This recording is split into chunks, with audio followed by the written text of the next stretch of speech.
When a wanderer delivers dead man's wages to a widow, he expects tears or silence.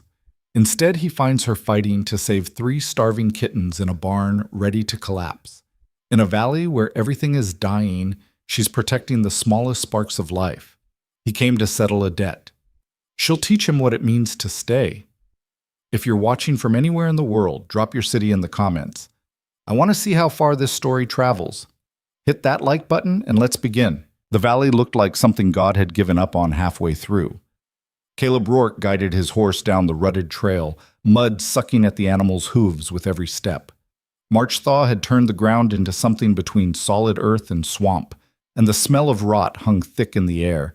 Dead grass, waterlogged timber, things that hadn't survived winter. The mountains stood gray against a colorless sky, their peaks still crowned with dirty snow that would take another month to melt. He'd been riding for 3 days straight, and his back felt like someone had driven nails through his spine. The saddlebag against his hip held $200 in mixed bills and coin. Thomas Way's final wages from the Silverton mine. Thomas had died in a roof collapse 2 weeks back, crushed under half a ton of rock and timber before anyone could dig him out. The mine boss had handed Caleb the money with instructions scrawled on a scrap of paper. Widow Way.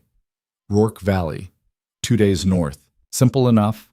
Deliver the money, offer condolences, ride on. Caleb had done it before, carried messages to the grieving, settled debts for the dead. It was work nobody else wanted, which meant it paid better than it should. The valley opened up ahead, and Caleb pulled his horse to a stop. Christ, he'd seen dying towns before, but this place looked like it had died and nobody had bothered with a burial. A dozen structures scattered across the floodplain, most of them listing to one side or collapsed entirely. Fences sagged into the mud. Fields lay fallow, choked with dead weeds and standing water. A barn had lost half its roof. The timbers jutted up like broken ribs. No smoke from any chimneys, no movement, no sound except the wind pushing through empty doorways. Caleb clicked his tongue, urging the horse forward. The main street, if you could call it that, was a strip of mud between the buildings. He passed what might have been a general store once, its door hanging by a single hinge. A church with boards across the windows. A schoolhouse that had lost its bell tower to some long-ago storm. Ghost town. That's what this was. He was about to turn back, deliver the money to the county seat instead, let some clerk figure it out, when he heard it. A sound. Faint, almost lost in the wind. Crying. Not human. Animal. High-pitched and desperate.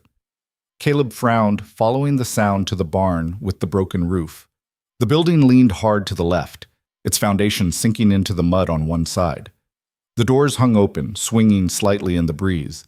He dismounted, boots squelching in the muck, and approached carefully. The crying grew louder, multiple sources, overlapping.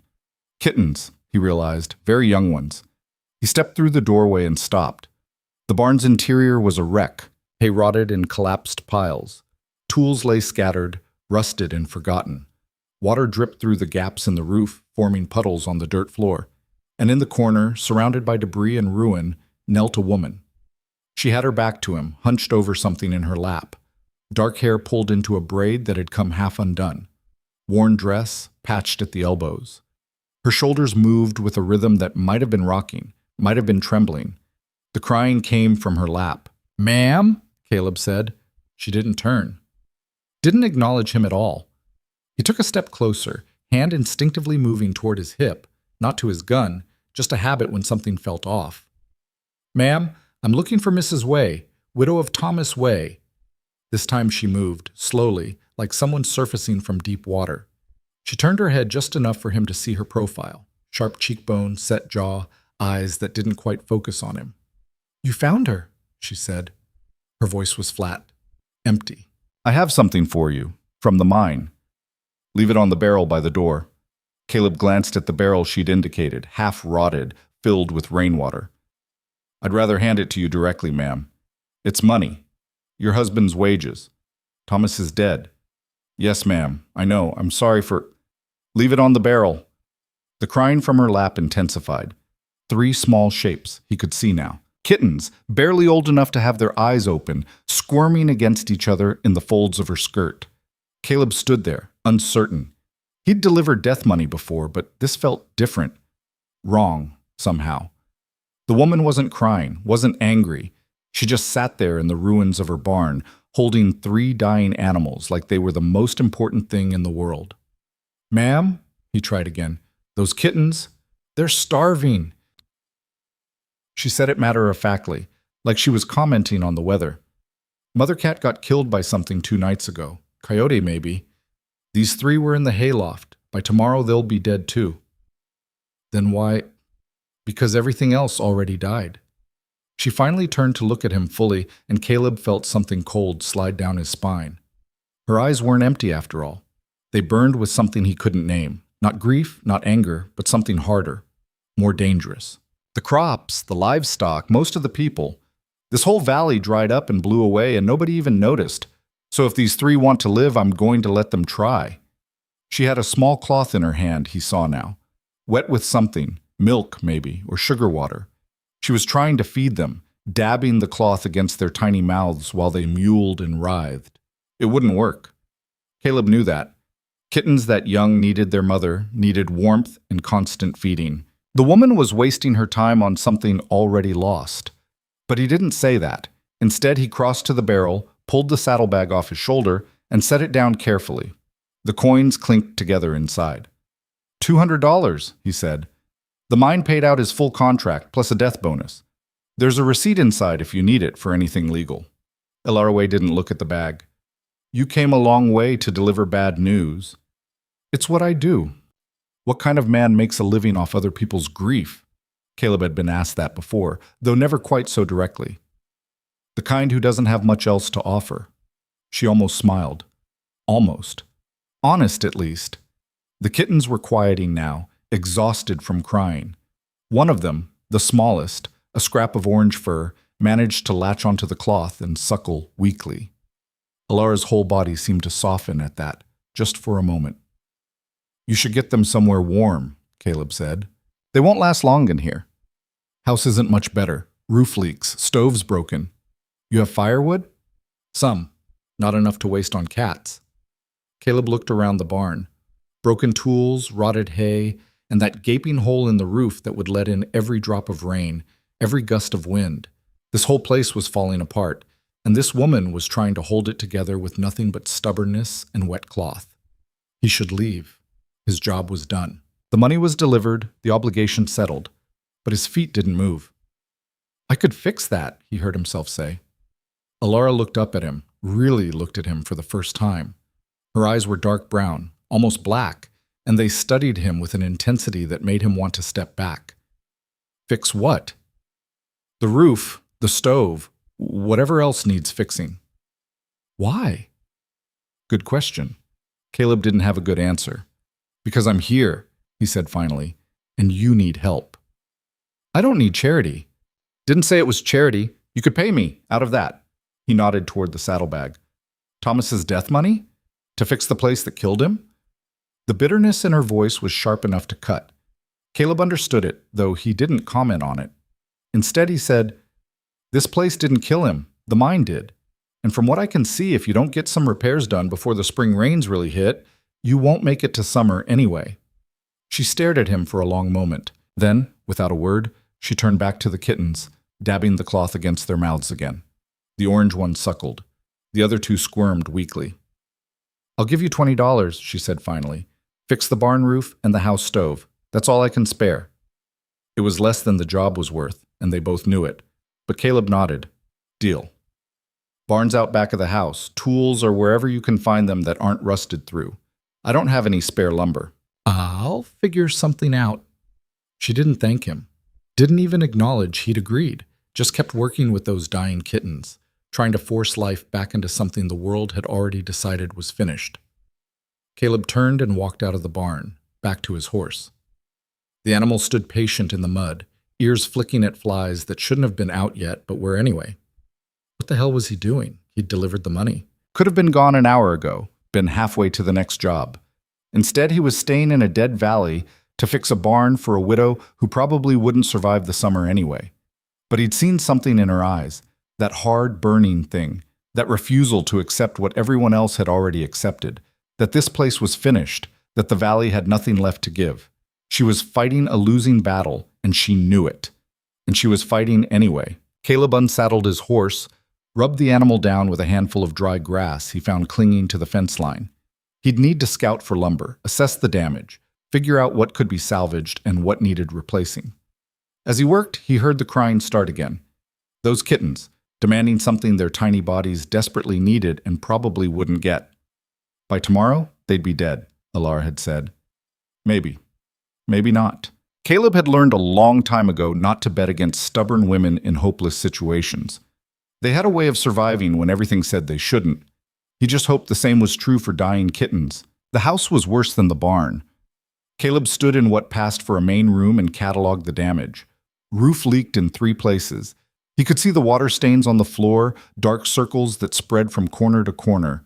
The stove sat cold and dead, its firebox rusted through on one side.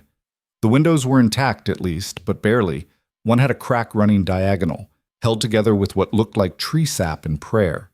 The furniture was minimal, a table, scarred and uneven. 2 chairs, one missing a rung. A narrow bed in the corner, neatly made despite everything.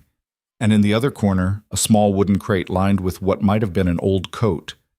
That's where Alara had put the kittens. She knelt beside the crate now, still trying to feed them with that damp cloth. The orange one was suckling more steadily. The other 2, one black, one gray, barely moved. "House is older than I thought," Caleb said. "Built in 63, Alara replied without looking up. "Thomas's father. This was supposed to be mining country. Rich veins, easy extraction. The company promised schools, churches, a real town." What happened? Veins played out faster than expected. Company moved on. People followed. By the time Thomas and I arrived 5 years ago, there were maybe 30 people left. Now it's just me. And them. Caleb nodded toward the kittens. And them. He crossed to the stove, knelt down to inspect the firebox. The rust had eaten through the metal on the bottom right corner, big enough to fit his fist through. Dangerous. Any fire built in this would leak embers onto the floor, could burn the whole house down. "This stove's done," he said. "Can't fix rust like this. You need a new one." "Can't afford a new one." "Then you can't have a fire." Alara's jaw tightened. "I've been managing." "By freezing?" "By surviving." Caleb sat back on his heels.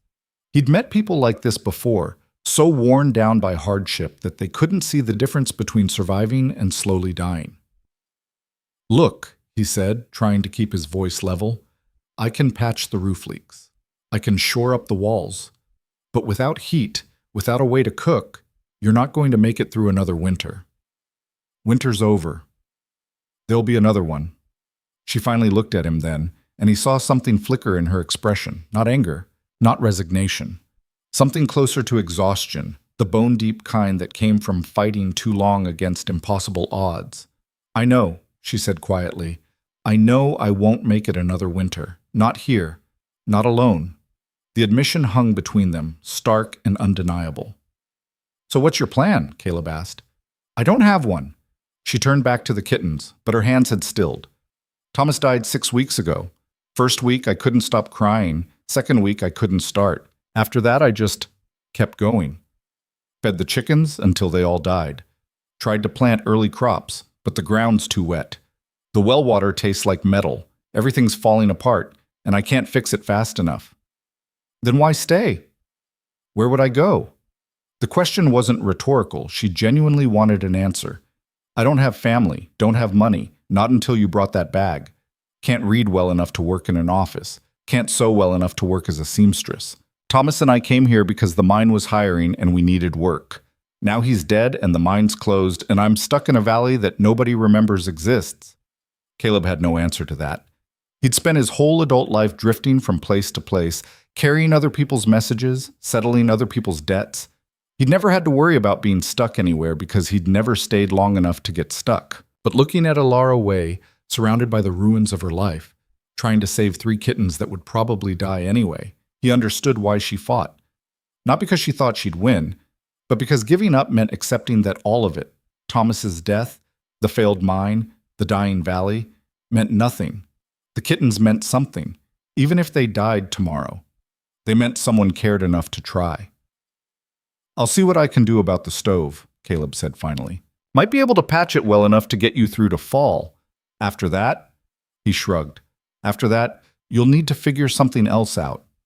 After that, I'll probably be gone anyway. She said it so matter-of-factly that it took Caleb a moment to understand what she meant. When he did, something cold settled in his chest. Don't talk like that. Why not? It's true. It doesn't have to be. Alara smiled, but there was no warmth in it. You don't know me, Mr. Rourke. You don't know what I've survived or what I'm capable of surviving, but I know my limits, and I'm reaching them. The black kitten had stopped moving entirely. Alara noticed at the same time Caleb did. She picked it up gently, cradled it in her palm, so small it barely filled her hand. Its tiny chest rose and fell, rapid and shallow. Not yet, she whispered to it. Just a little longer, please. But Caleb had seen enough dying things to recognize when a battle was lost. The kitten wouldn't make it through the night. He stood, brushed dust off his knees. I'll start on the barn roof while there's still light. You should try to rest. Can't rest. Why not? She held up the dying kitten. Someone has to try. Caleb wanted to argue, wanted to tell her it was pointless, that she was exhausting herself for nothing, but he'd just promised to fix a roof on a barn in a dead valley for a woman who didn't think she'd survive another winter. Who was he to talk about pointless efforts? He left her there, kneeling by the crate, whispering to dying animals in the dark. The barn roof was a nightmare. Half the support beams had rotted through, and the remaining shingles hung on by force of habit more than anything structural. Caleb spent the first hour just clearing debris, broken boards, bird nests, layers of decomposed leaves that had blown in through the gaps. He found some salvageable lumber in what remained of a collapsed shed. Not enough to replace everything, but enough to patch the worst of it. The work was hard, physical, the kind that made his shoulders ache and his hands bleed from splinters. It felt good.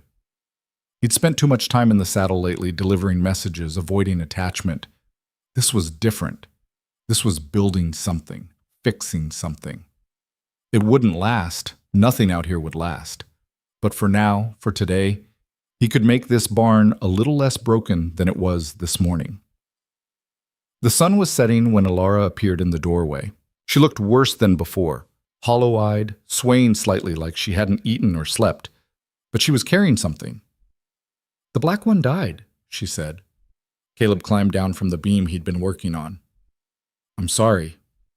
Don't be. It was already gone when you got here. I just couldn't admit it yet. She held out what she'd been carrying, a tin plate with bread and something that might have been stew. You should eat. You should eat. I did. It was a lie, and they both knew it. But Caleb took the plate anyway because refusing would have been worse. The bread was stale, the stew watery and underseasoned. He ate it like it was a feast. Alara wandered into the barn, looking up at the work he'd done. You actually know what you're doing. Built a few barns in my time. Where? Different places. Montana, Wyoming. Followed a cattle drive through Colorado once, helped build shelters for the winter camps. But you're not a rancher. No. Not a miner. No. So what are you? Caleb chewed slowly, considering his answer. A man who delivers things, he said finally. Messages? Money? Bad news, mostly.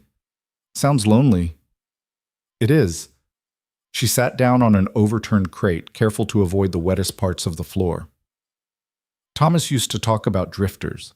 Said they were men who couldn't settle because something was chasing them. Past mistakes, old debts, things they couldn't face. Maybe. Is that you? Caleb set the empty plate aside. I don't run from my past, Mrs. Way. I just don't see the point in planting roots when everything eventually dies anyway. Everything dies whether you plant roots or not. True, but it hurts less if you're not attached. Alara laughed, a short, bitter sound. You think I'm attached to this place? This valley? This falling apart house? Aren't you? I'm attached to the idea that my husband's death meant something. That the 5 years we spent here, the work we did, the plans we made, that it all meant something. She looked at him directly. But you're right. Everything dies. The valley, the mine, Thomas, those kittens, me, eventually. All of it ends. The only question is whether we fight it or accept it. Which one are you doing? Both. She stood, brushing dirt from her skirt. I'm fighting to keep those last 2 kittens alive, because accepting they'll die means accepting I've already lost. But I'm also accepting that eventually I will lose. The valley will stay dead, the mine will stay closed, and I'll have to figure out what comes after. And if nothing comes after, then at least I tried. She left before he could respond, walking back toward the house with that same tired, determined stride. Caleb stood in the barn for a long time after she was gone, listening to the wind push through the gaps in the roof he hadn't fixed yet. At least I tried. He'd heard those words before, from other people in other places. Soldiers bleeding out on battlefields, farmers watching their crops fail, mothers holding children who wouldn't survive the night. At least I tried. It never saved anyone. Never changed anything. But maybe that wasn't the point. Maybe the point was just the trying itself. 3 days later, the orange kitten started eating on its own. Caleb was patching the last section of barn roof when he heard Alara shout. Not a scream. Something closer to disbelief. He nearly fell climbing down the ladder, convinced something terrible had happened. Instead, he found her in the house, kneeling by the crate, laughing, actually laughing. Look, she said, pointing. The orange kitten, bigger now, stronger, had latched onto a cloth soaked in milk and was suckling fiercely, tiny paws kneading the air. It's drinking, really drinking. The gray kitten lay nearby, still weak but alive. 2 out of 3. Better odds than anyone expected. That's good, Caleb said. It's better than good. It means they might actually survive. She looked up at him, and for the first time since he'd arrived, her eyes held something other than exhaustion or resignation. Hope, maybe. Or just surprise that something had gone right for once. It made her look younger, less worn down. Caleb felt something shift in his chest, something he couldn't name and didn't want to examine too closely. Roof's done, he said instead. Barn should hold through spring rains at least. Stove's another matter. I patched the worst of it, but you'll need to be careful. No big fires. I'll manage. I know you will. They stood there in the small house, watching 2 half-dead kittens fight their way toward life, and neither of them said what they were both thinking, that in a valley defined by death and decay, these tiny creatures had somehow decided to live. And maybe that meant something. Maybe it meant everything. You leaving soon? Alara asked quietly. Caleb had planned to leave that morning. Job done, money earned. But he'd woken before dawn and spent an hour walking the property line instead, mentally cataloging everything that still needed fixing. The fence, the well, the chicken coop that hadn't held chickens in months but could again, if someone rebuilt it properly. Few more days, he heard himself say. Want to make sure the roof holds when it rains. It was a lie. The roof would hold or it wouldn't, and him being there wouldn't change that. But Alara just nodded like she understood what he wasn't saying. Few more days then. She turned back to the kittens, and Caleb left before he could volunteer for anything else. Outside, the valley looked exactly the same as it had when he arrived. Broken buildings, dead fields, silence broken only by wind. Nothing had changed, except somehow everything had. The rain came on the 4th morning, just like Caleb knew it would. He woke to the sound of water hammering against the barn roof, testing every patch he'd made, searching for weakness. For a moment he lay still in his bedroll, listening. No drips, no leaks. The roof held. Small victory, but a victory nonetheless. He'd been sleeping in the barn since that first night, despite Alara's half-hearted offer of the house floor. Seemed wrong somehow, crowding into her space when she barely had enough room for herself and those kittens. Besides, the barn was warmer than he expected once he'd sealed the worst gaps. His horse appreciated the shelter too. The animal stood in the corner stall now, tail swishing contentedly, unbothered by the storm outside. Caleb rolled up his bedding and stepped out into the rain. It came down in sheets, cold and relentless, turning the yard into a sea of mud within minutes. He'd seen worse, but not by much. The house sat dark and quiet, too quiet. He crossed the yard at a jog, boots sinking ankle-deep with every step, and knocked on the door. Nothing. He knocked harder. Mrs. Way? Still nothing. The cold feeling in his chest had nothing to do with the rain. He tried the handle, unlocked, and pushed inside. The main room was empty. Bed neatly made. Stove cold. The crate with the kittens sat in its usual corner, but when Caleb looked closer, his stomach dropped. Only one kitten, the orange one, curled into a tight ball, breathing steadily. Alone. Mrs. Way? He moved through the small house quickly. It didn't take long. There were only 2 rooms, both empty. He was about to head back outside when he heard it, a sound from somewhere beneath him, muffled, rhythmic, digging, the root cellar. Caleb found the hatch behind the house, a wooden square set into the ground and covered with a tarp that had blown half off in the wind. He pulled it aside and looked down into darkness. A ladder descended into shadow. Below, a faint glow, lantern light. Mrs. Way? The digging sound stopped. Then her voice, tired and flat. Go away. What are you doing down there? What does it sound like? Caleb descended the ladder without asking permission. The cellar was small, dank, smelling of earth and mildew. Alara stood in the far corner holding a shovel. At her feet, a hole. And in the hole, wrapped in cloth, something small, the gray kitten. It died this morning, Alara said. She didn't look at him. I woke up and it was just gone. Still warm, but gone. Caleb stayed on the bottom rung of the ladder, giving her space. I'm sorry. Don't be. It made it longer than it should have.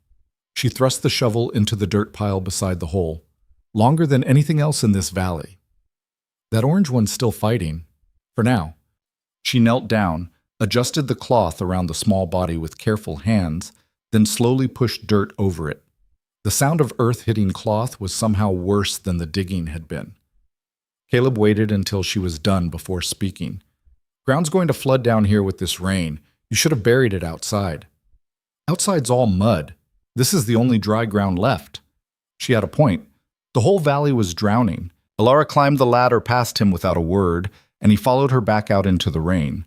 By the time they reached the house, they were both soaked through. Inside, Alara went straight to the crate. The orange kitten woke at her approach, mewling softly. She picked it up, held it against her chest, and for a long moment just stood there dripping rainwater onto the floor. You should change into something dry, Caleb said. Should, but she didn't move. Just stood there holding that kitten like it was the only solid thing left in the world. Caleb found a blanket on the bed, brought it over, draped it across her shoulders. She flinched at the touch but didn't pull away. 2 out of 3, he said quietly. That's better than most. Thomas used to say that. Better than most. Like it was supposed to make losing easier. She finally looked at him. Does it make it easier? No. Then why say it? Because sometimes the only thing worse than losing is feeling like you lost everything. Alara's jaw tightened. For a second he thought she might cry, but instead she just nodded once and turned back to the kitten. I need to feed this one. It's past time. She moved around the small kitchen with mechanical precision, warming milk in a pan over the patch stove, soaking a cloth, testing the temperature against her wrist. Caleb watched her work and recognized the rhythm of it. Routine as survival. Do the next thing, then the next, and maybe you'd make it to tomorrow. When did you eat last? He asked. Yesterday, maybe. Maybe? I don't keep track. You should. She almost smiled. You sound like Thomas. He was always after me to eat more, sleep more, take better care of myself. She sat down with the kitten, began feeding it with the cloth. Turns out I'm better at taking care of other things than I am at taking care of me. That's not something to be proud of. Didn't say I was proud. Just said it was true. The kitten suckled eagerly, tiny paws kneading against her palm. It had grown noticeably in the past few days. Still small, still fragile, but no longer on death's doorstep. Caleb dug through his pack until he found some jerky and hardtack. Not much of a meal, but better than nothing. He set it on the table beside Alara without comment. She ignored it. You need to eat, he said. I will. When? When I'm done here. The kitten can wait 5 minutes. Can it? She looked up at him, and the exhaustion in her eyes went deeper than lack of sleep. You don't know that. None of us know that. The gray one was fine yesterday. This morning it was dead. So no, Mr. Rourke, I can't wait 5 minutes. I can't wait at all. The words hung between them, sharp and desperate. Caleb pulled out the other chair, sat down across from her. You're right, he said quietly. I don't know. But I do know you're running on empty, and if you collapse, that kitten's done for anyway. Alara stared at him for a long moment. Then, still holding the kitten in one hand, she reached for the jerky with the other. She tore off a piece with her teeth, chewed mechanically, swallowed. Happy? Not particularly. Then why push? Because somebody has to. She took another bite, and this time something in her expression shifted. Not gratitude exactly, but acknowledgement. Like she'd forgotten what it felt like to have someone notice whether she ate or slept or survived another day. They sat in silence, broken only by rain and the small sounds of the kitten feeding. Outside, the storm showed no signs of stopping. If anything, it was getting worse. Roof holding? Alara asked finally. So far. You do good work. I do adequate work. Good work would have happened before the whole thing started rotting. Can't fix what happened before you got here. No, but I can keep it from getting worse. Alara set the cloth aside, cradled the kitten against her shoulder. It had fallen asleep mid-feeding, tiny body warm and relaxed. How long are you staying? The question Caleb had been avoiding. Don't know yet. You said a few more days. That was 3 days ago. I know. So what changed? Everything? Nothing. Caleb wasn't sure how to answer that. He'd meant to leave after the roof was done. Then after the stove was patched. Then after the fence posts were reinforced. There was always one more thing that needed fixing, and he kept finding reasons to stay for it. But that wasn't the whole truth, and they both knew it. Rain's too hard to travel in, he said instead. Rain wasn't stopping you before. I'm older now. Wiser. You're a terrible liar, Mr. Rourke. He almost laughed. Caleb, if we're going to call each other liars, might as well use first names. Alara. She said it simply, like she was handing him something fragile. And I'm not calling you a liar. I'm just saying you're avoiding the question. Maybe I don't have an answer. Or maybe you do and don't want to say it. The rain hammered harder against the roof. Caleb listened for leaks, heard none, and felt a small measure of pride despite himself. I keep finding things that need fixing, he said finally. And I keep thinking if I leave before they're fixed, they'll just fall apart again. They will. I know. So why does it matter? Because... He stopped, started again. Because nothing I've ever built lasted. Jobs I've done, places I've been, people I've helped, I leave, and it all falls apart or gets forgotten or just fades away like it never happened. And maybe that's fine. Maybe that's how it's supposed to be, but this... He gestured vaguely at the house around them. This feels different. Different how? Like it matters whether I stay or go. Alara looked down at the sleeping kitten. It matters to me, she said quietly. Not because I need you here. I managed alone before you arrived. I'll manage alone after you leave. But having someone here who gives a damn whether the roof leaks or the stove works or I remember to eat, that matters. She stood, crossed to the crate, and laid the kitten down gently beside a scrap of blanket. It barely stirred. But you can't stay forever, she continued, her back to him. This valley's dying. The mine's closed. There's no work, no future, nothing to hold you here except charity. And I won't accept charity, Caleb. Not from you, not from anyone. What if it's not charity? Then what is it? What if I just want to stay? She turned to face him. Why would you want that? Good question. Caleb had been asking himself the same thing for the past 3 days. He delivered the money, fixed the barn, patched the stove. By any reasonable measure, his obligation was done. But somewhere between burying that first kitten and watching Alara fight to save the other two, something had shifted. He stopped thinking about the next job, the next town, the next message to deliver. Started thinking about fence posts and garden plots and whether the well water could be filtered clean. Started thinking about staying. I don't know, he admitted. I just do. Alara studied him with those dark, unreadable eyes. You're running from something. Everyone's running from something. That's not an answer. It's the only one I've got. She crossed her arms. I told you what Thomas used to say about drifters, that they were running from things they couldn't face. Was he right? Caleb leaned back in his chair, suddenly tired. Yeah, he was right. What are you running from? Does it matter? It does if you're going to stay. Fair point. If he was asking her to trust him, and he was, whether he'd said it outright or not, she deserved to know what she was trusting. I was a soldier once, Caleb said slowly. Long time ago, war back east. I did things I'm not proud of, saw things worse than that. When it ended, I just kept moving. Figured if I didn't stop, didn't put down roots, I wouldn't have to think about it. Did it work? For a while. And now? Now I'm tired of running. The words surprised him as much as they probably surprised her. He hadn't planned to say them, hadn't even known they were true until they came out. But they were true. He was tired. Tired of empty roads and temporary jobs and waking up in places he didn't recognize. Tired of carrying other people's grief without ever dealing with his own. Tired of building things that would fall apart the moment he left. Alara sat down across from him again. This valley can't give you what you're looking for, Caleb. It's dying. I'm probably leaving come fall if I make it that long. There's nothing here. There's you. The words fell between them like stones. Alara's expression shifted, surprise maybe, or something more complicated. You don't know me. I know enough. You know I'm a widow in a dead town trying to save a kitten that'll probably die anyway. That's not enough to build anything on.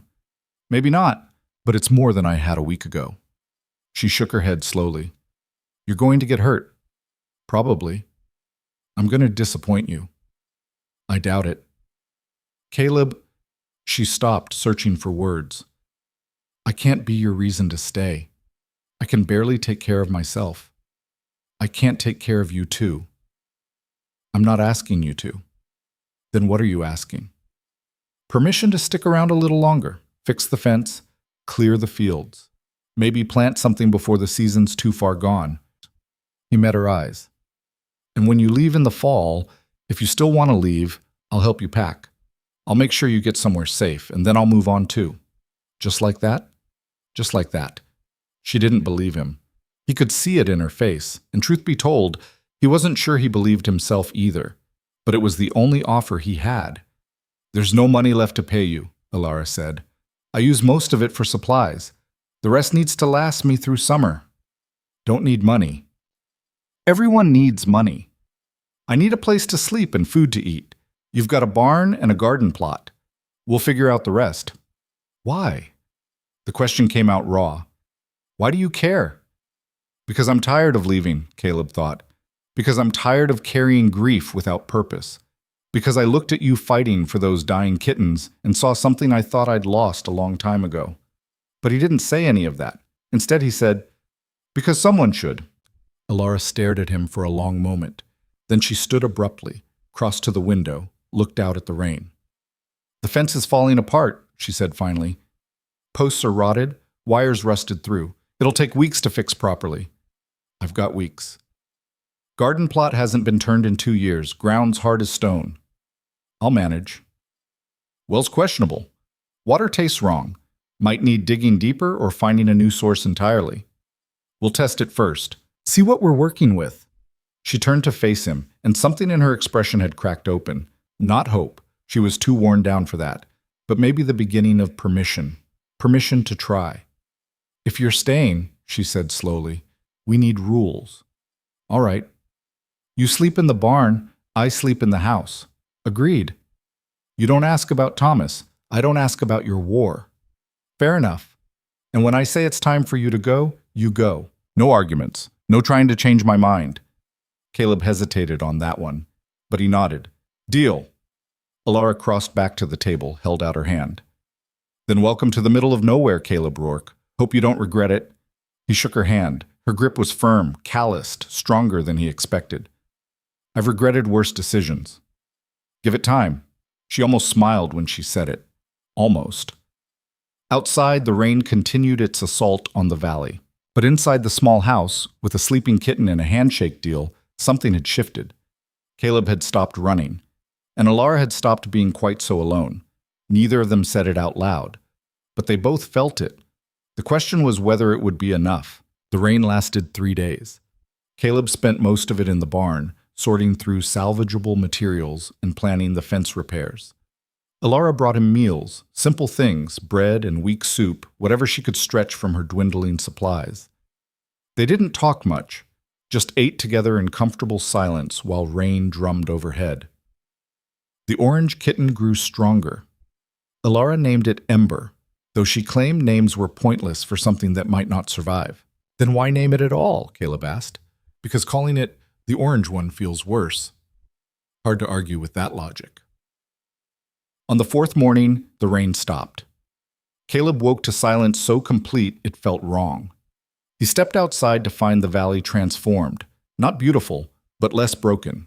The water had washed away some of the accumulated grime, revealed shapes and colors that had been hidden under layers of mud and neglect. The fields were flooded, of course. Wouldn't be able to plant anything until they drained, but the fence line was visible now, and Caleb could see exactly how bad the damage was. Worse than he thought. Better than it could have been. He was surveying the northern boundary when Alara appeared beside him. She'd pulled her hair back in a fresh braid and changed into different clothes, still worn, still patched, but clean. Bad? She asked. Could be worse. That's becoming your standard answer for everything. It's true for everything. She almost smiled. How long to fix it? Properly? 3 weeks, maybe 4? Depends on how much lumber I can salvage versus how much needs replacing. And improperly? 2 weeks, but it won't hold more than a season. 2 weeks then.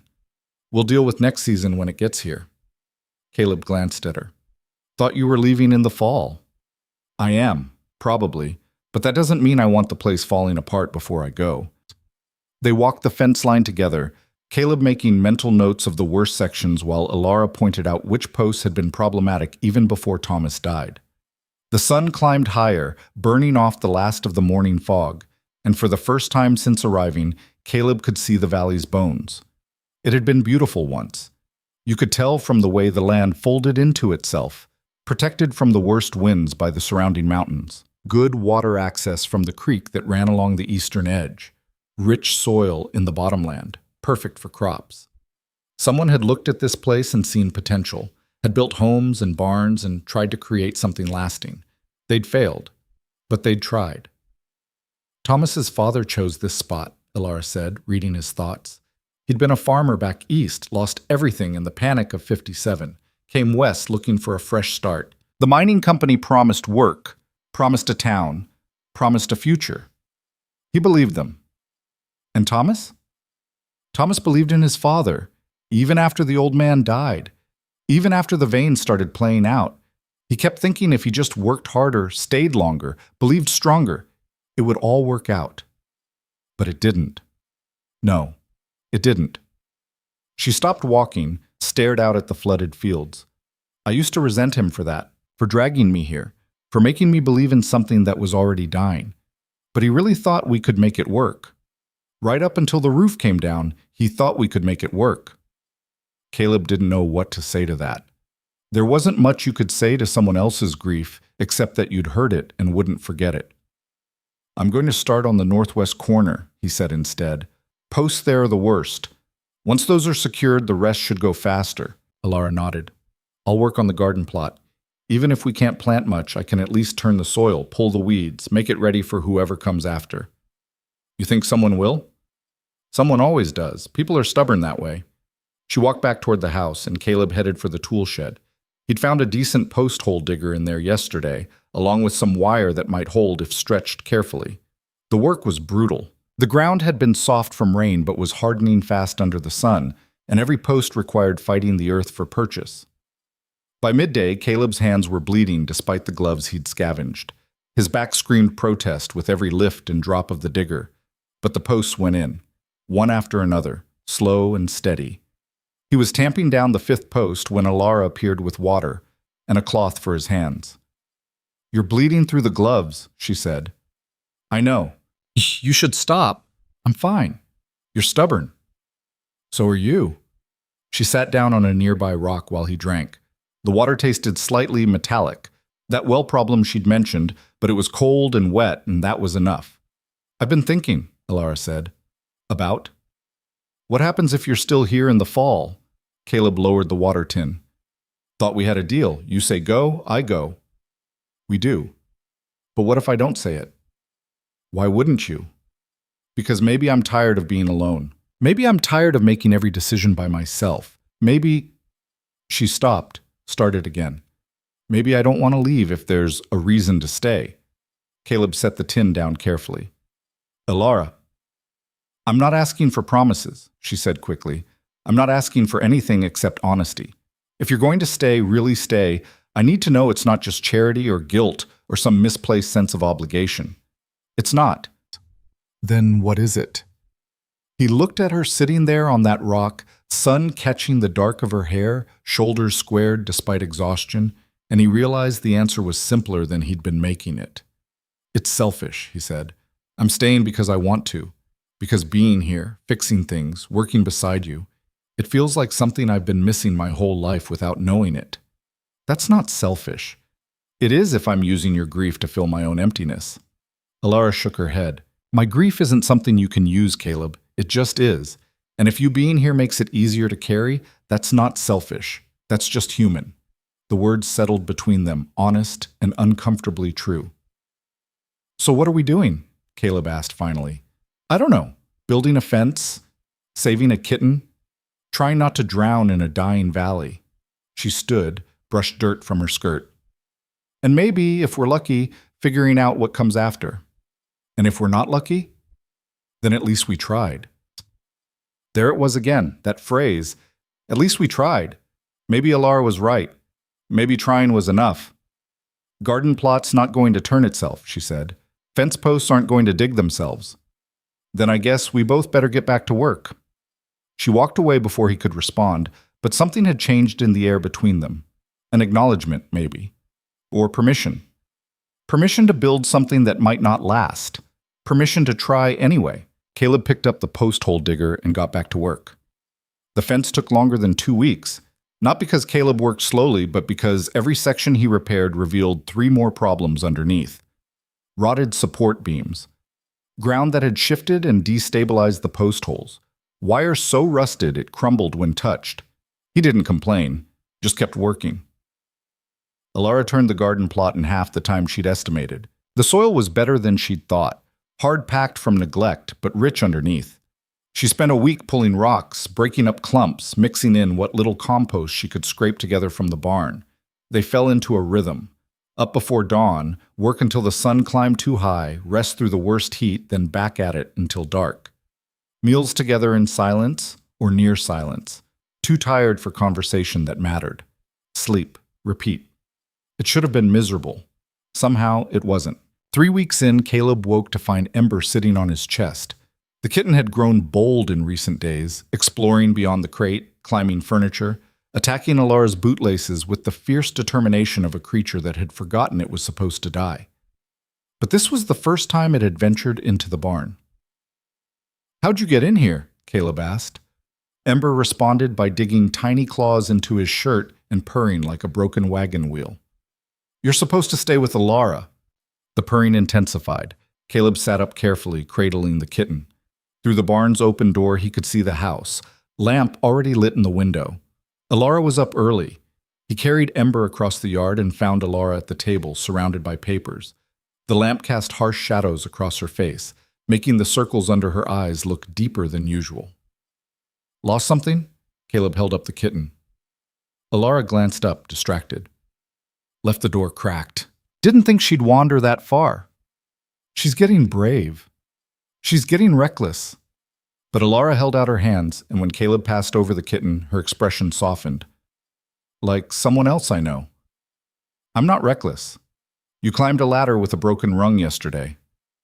I fixed it after. After you nearly fell through it. Caleb couldn't argue with that. He nodded toward the papers. What's all this? Elara's jaw tightened. Letters. From the county. They've been piling up since Thomas died. I kept meaning to read them, but reading them makes it real. Something like that. Caleb pulled out the other chair. What do they say? The usual, taxes owed, property assessments, legal notices about Thomas's death. She pushed one across the table. And this came yesterday. Caleb picked it up, scanned the official letterhead. His stomach sank as he read. Notice of claim, Harrison Land Company. They're saying the property reverts to them since Thomas died without fulfilling his contract with the mining operation. Can they do that? I don't know, maybe. Thomas signed something when we came here. I never read it carefully, just trusted him when he said we'd own the land outright after 5 years of work. It's been 5 years. Almost. We're 3 months short. Elara took the letter back, stared at it like she could make the words change through force of will. They're saying without Thomas here to complete the term, the contract's void. They're giving me until July 1st to vacate. That's 2 months. I know. Can you fight it? With what? I don't have money for a lawyer. Don't even know if there's a lawyer within 50 miles who'd take the case. She set the letter down, rubbed her eyes. And even if I could fight it, what's the point? I was leaving anyway. Were you? The question came out sharper than Caleb intended. Elara looked at him, something defensive flickering across her face. What's that supposed to mean? Just that you've been saying you're leaving since I got here, but you keep working like someone who's staying. Maybe I'm just trying to leave the place better than I found it. Or maybe you don't actually want to go. Elara stood abruptly, crossing to the stove. She didn't need to be there. The fire was already going, coffee already made. But she needed distance, and Caleb let her have it. It doesn't matter what I want, she said finally. Harrison's got lawyers, got money, got every advantage. Even if the contract's not legal, they'll drag it out until I can't afford to fight anymore. That's how it works. So you're just going to let them take it? What choice do I have? You could fight. I just told you, not with lawyers, with the truth. Caleb stood, moved closer. You fulfilled Thomas's contract. 5 years of work. The only reason it's 3 months short is because he died. That's not breach of contract, that's tragedy. Try explaining tragedy to a land company. I will if I have to. Elara turned to face him. This isn't your fight, Caleb. Maybe not, but I'm here and you need help, and I don't see anyone else lining up to give it. I don't want charity. I know. You've made that clear. He softened his voice. But this isn't charity. This is someone who gives a damn trying to keep something worth keeping from getting stolen by people who only care about profit. They're not stealing. They have a contract. A contract you didn't sign, that Thomas signed under promises the company didn't keep. Doesn't matter? It should matter. They stood facing each other across the small kitchen, Ember purring obliviously between them. Outside, dawn was breaking properly now, pink light touching the mountains. Even if we fight, Elara said quietly, even if somehow we win, then what? I still can't work this land alone. Can't afford supplies or seed or livestock. Can't survive another winter in a valley that's dying, whether Harrison owns it or I do. You're not alone. For now. But you'll leave eventually. Everyone does. What if I don't? The words hung between them, heavy with implication. Elara shook her head slowly. Don't make promises you can't keep. I'm not promising anything except that I'm here now. And while I'm here, I'm not letting some land company take what's yours without a fight. Our fight. If we do this, we do it together. She studied him for a long moment. Then, so quietly, he almost missed it.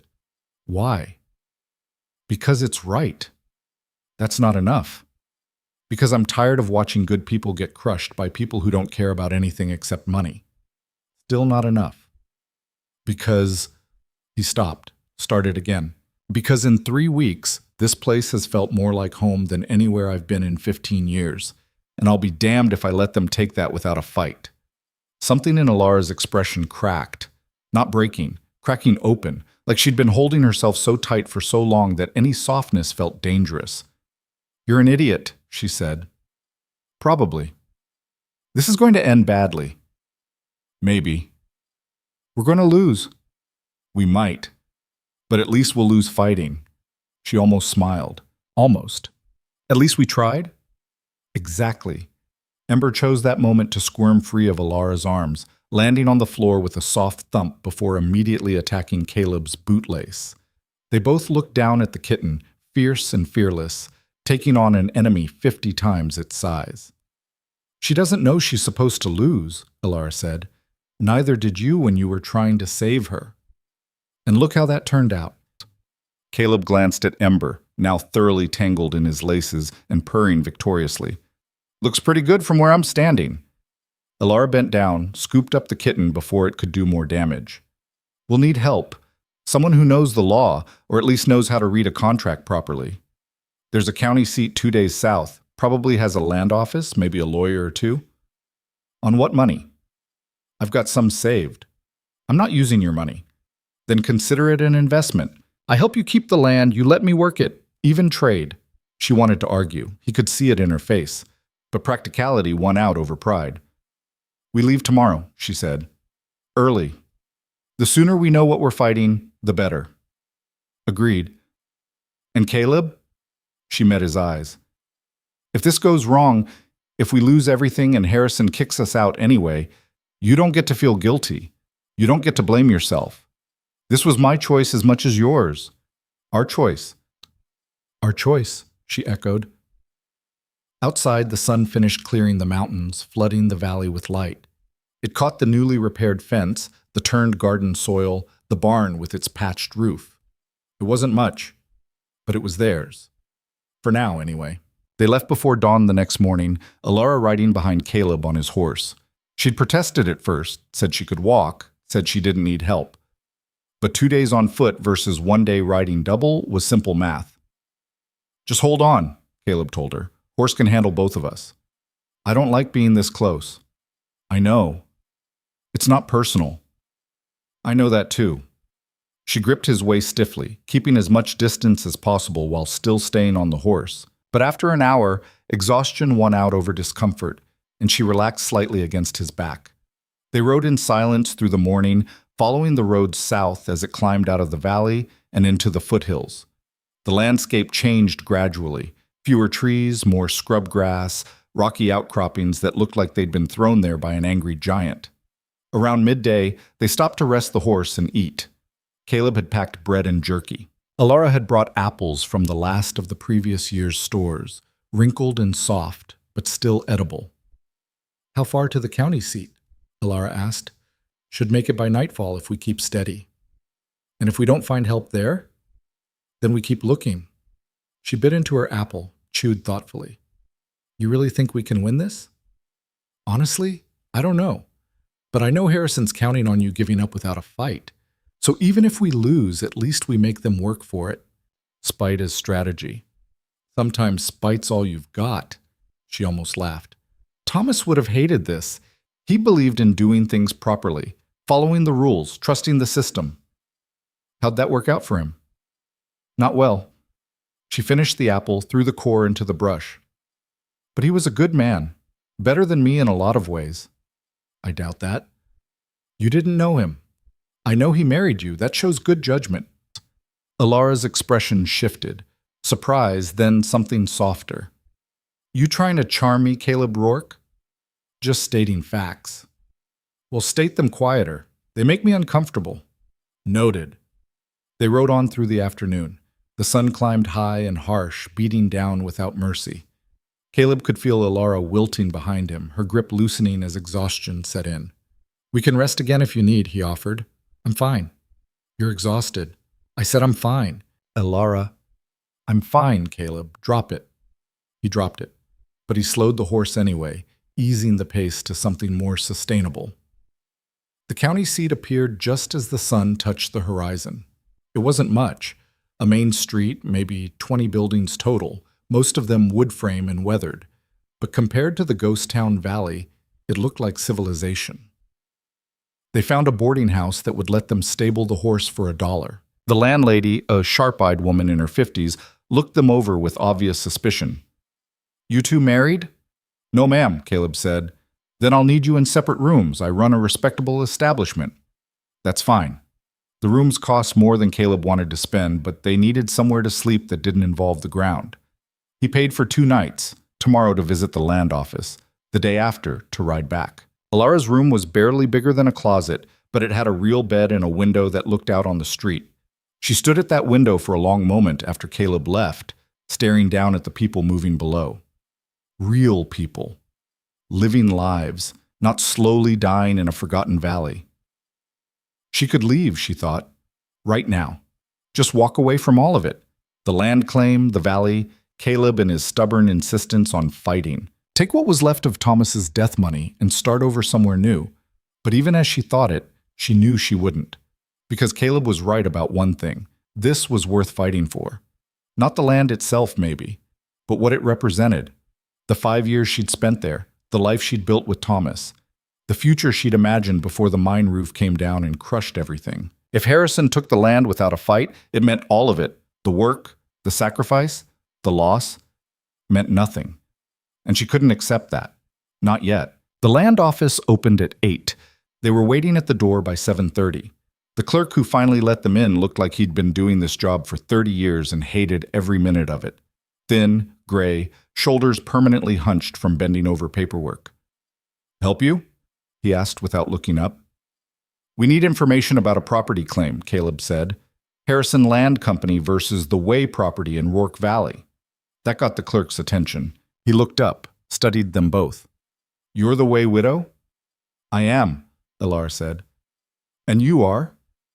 "A friend," Caleb said. "Harrison doesn't take kindly to friends interfering in their business." "Then it's a good thing we're not interested in what Harrison takes kindly to." The clerk's lips twitched. Might have been a smile. Hard to tell. "Contract disputes go through the territorial court, not the land office." "We're not disputing the contract," Elara said. "We're disputing their interpretation of it." "Same thing."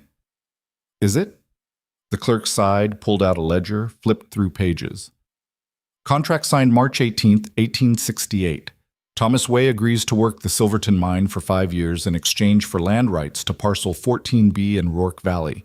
Contract terminates March 18, 1873, at which point full ownership transfers to Way. Terms are clear." "And if Way dies before the term ends?" Caleb asked. "Contract specifies death forfeits all claims unless a direct heir can prove continuation of work obligation." "I'm his widow. That makes me heir." "You a minor, Mrs. Way?" "No, but then you can't fulfill the work obligation. Contract's void." Elara's hands clenched. "That's not fair. Fair doesn't enter into it. Legal does." "The mine's been closed for 2 months," Caleb said. "How can she fulfill a work obligation that doesn't exist?" "Not my problem. Take it up with Harrison's lawyers." "Where would we find them?" "Denver, maybe Santa Fe. Harrison doesn't keep lawyers in towns this small." "Convenient," Caleb muttered. The clerk shrugged. "You want my advice? Take whatever Harrison offers for the improvements on the land and move on. Fighting them will cost more than you'll ever win, and they've got time and money on their side. You've got neither." "We've got right on our side," Elara said. "Right doesn't pay legal fees, ma'am." They left the land office with less hope than they'd entered with. The street outside felt too bright, too loud, too full of people who had no idea what it was like to watch your whole life get reduced to contract language and legal technicalities. "Well," Elara said flatly, "that was productive. We knew it wouldn't be easy. Knowing and experiencing are different things." Caleb couldn't argue with that. They walked in silence toward the boarding house, both too discouraged to plan their next move. They were halfway there when a voice called out behind them. "Mrs. Way?" They turned to find a man approaching, mid-40s, well-dressed, carrying a leather satchel. He had the look of someone who spent more time indoors than out, pale skin, soft hands, intelligent eyes. "I'm Mrs. Way," Elara said cautiously. "Who's asking?" "Martin Fletcher. I'm a surveyor for the territorial government. I overheard your conversation with the land clerk." "And?" "And I think Harrison's interpretation of that contract is questionable at best." Caleb stepped forward slightly, putting himself between Fletcher and Elara. "What's your interest in this?" "Professional curiosity and personal distaste for Harrison Land Company. They've been using that contract loophole to reclaim properties all over the territory. You're the 4th case I've heard about this year alone." "4th?" Elara's voice sharpened. "How many have fought it?" "None successfully, but that's because none of them had what you have." "Which is?" Fletcher pulled a document from his satchel. "Proof that the mine closed before Thomas Way's death, which means Harrison failed to uphold their end of the contract first. That should void the whole agreement and transfer ownership automatically." Caleb took the document, scanned it. Mine closure notice, dated 6 weeks before Thomas died. Signed by the mine supervisor and filed with the territory. Where'd you get this? He asked. Public records. Anyone could access it if they knew to look, but most people don't. Fletcher met Alara's eyes. Harrison's counting on that. They're counting on you not knowing the law, not having resources, not having fight. So what do we do? Alara asked. File a counterclaim. Argue that Harrison's closure of the mine constituted breach of contract on their part, which means the 5-year term was satisfied regardless of whether Thomas completed the full time. It's not a guaranteed win, but it's a real argument. How much would that cost? Filing fees $20. If Harrison fights it, and they will, you'll need a lawyer. That could run you a few hundred, maybe more. Alara's shoulders sagged. I don't have a few hundred. Then you'll need to find someone willing to work on contingency or convince a judge to hear your case without legal representation. And how likely is that? Fletcher hesitated. Not very, but it's possible. Caleb handed the document back. Thank you for this. Truly. But I think we both know what's going to happen. We'll file the counterclaim, spend money we don't have, fight a battle we can't win, and in the end, Harrison will take the land anyway. Maybe, Fletcher admitted, but maybe not. And isn't the trying worth something? There it was again. That phrase. At least we tried. Caleb looked at Alara. She was staring at the mine closure notice like it was both salvation and damnation rolled into one piece of paper. What do you think? He asked quietly. I think this man's right. Harrison's counting on us giving up. She looked at Fletcher. Where do we file the counterclaim? Territorial Courthouse, 2 blocks east. Judge McKenna handles land disputes. He's fair mostly. Won't let Harrison railroad you completely. Mostly fair, Alara repeated. That's reassuring. It's better than you had an hour ago. She couldn't argue with that. They filed the counterclaim that afternoon. $20 Caleb couldn't really afford, but he paid it anyway. The clerk stamped it, filed it, told them they'd hear back in 4 to 6 weeks. Weeks? Alara asked. Could be months. Judge McKenna's got a full docket. Harrison's deadline is July 1st. That's less than 2 months. Then I'd suggest you pray for a quick hearing. They left the courthouse feeling like they'd accomplished something and nothing at the same time. The counterclaim was filed. The fight had started. But winning? That was still a long shot at best. They rode back to the valley the next morning.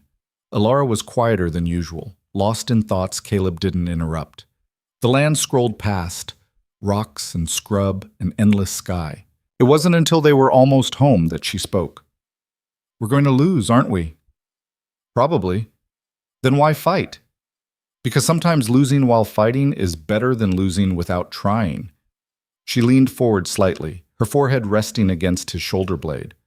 I'm tired, Caleb. Tired of fighting, tired of losing, tired of watching everything I care about fall apart. I know, but I can't stop. I know that too. They rode the rest of the way in silence. When they reached the valley, the sun was setting, painting everything gold and red. The house looked small against the mountains. The barn's patched roof caught the last light. It wasn't much, but it was theirs. For now. The waiting was worse than the work.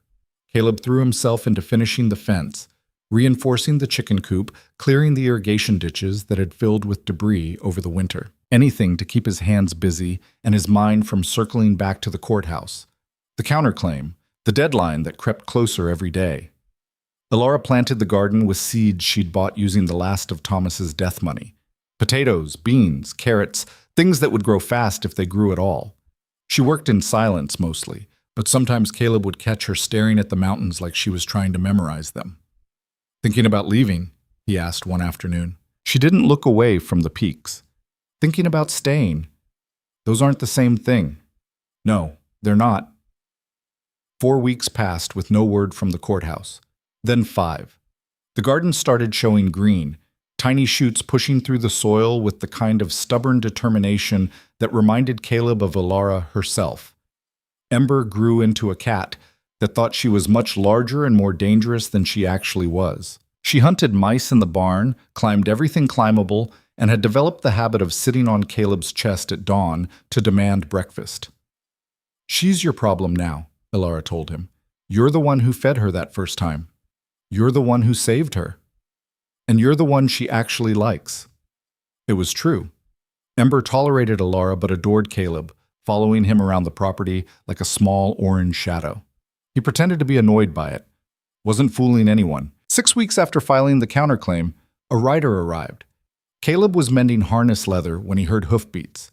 He looked up to see a man on a gray horse, well-dressed, carrying himself with the kind of confidence that came from money or authority or both. The man dismounted near the house. Alara emerged from the garden, wiping dirt from her hands. "Mrs. Way?" the man called. "That's me?" "Douglas Carver. I represent Harrison Land Company." He pulled an envelope from his coat. "I'm here to deliver this and discuss a settlement." Caleb crossed the yard in time to see Alara's expression harden. "I already filed a counterclaim," she said. "I'm aware. That's why Mr. Harrison sent me." Carver held out the envelope. He'd like to avoid a lengthy court battle. Bad for business, bad for everyone involved. How thoughtful of him. Carver smiled, but it didn't reach his eyes. "Mr. Harrison is prepared to offer you $500 for any improvements you've made to the property. That's more than fair compensation, Mrs. Way. More than you'd get if this goes to court." "The property's worth more than $500. The property belongs to Harrison Land Company. What we're offering is a settlement for the barn repairs, the fence, whatever else you've done. It's generous considering the contract's quite clear about reversion." Alara took the envelope, opened it. Caleb read over her shoulder. Official letterhead, a bank draft for $500, and terms that required her signature and immediate vacating of the premises. "This says I have to be gone in 2 weeks, Alara said. "That's correct. Mr. Harrison has buyers interested in the valley. Development plans. He needs the property cleared." "Development plans for a valley with no mine, no people, no reason for anyone to come here?" Carver's smile thinned. "That's Mr. Harrison's concern, not yours." "What happens if I don't sign?" "Then we proceed with the court case, which you'll lose. And when you lose, you'll get nothing except legal fees you can't afford." He gestured at the property around them. "This is a generous offer, Mrs. Way. I strongly suggest you take it." Caleb had stayed quiet up to this point, but something in Carver's tone, the barely concealed contempt, the assumption that Alara would just fold, made his jaw tighten. "She's got a counterclaim filed," he said. "Proof that Harrison closed the mine before Thomas Way's contract term ended. That's breach on Harrison's part." Carver turned to him, really seeing him for the first time. "And you are?" "Someone who gives a damn whether people get cheated." How noble. Carver's tone could have frozen water. "Unfortunately, caring doesn't change contract law. Harrison's lawyers have reviewed the counterclaim. It's weak at best, frivolous at worst. No judge will rule in your favor." "Then why are you here offering a settlement?" The question landed hard. Carver's expression flickered, just for a second, but long enough for Caleb to catch it. "Because Mr. Harrison prefers clean resolutions," Carver said carefully. "Or because he's not as confident as you're pretending." "I'm done entertaining your theories." Carver turned back to Alara.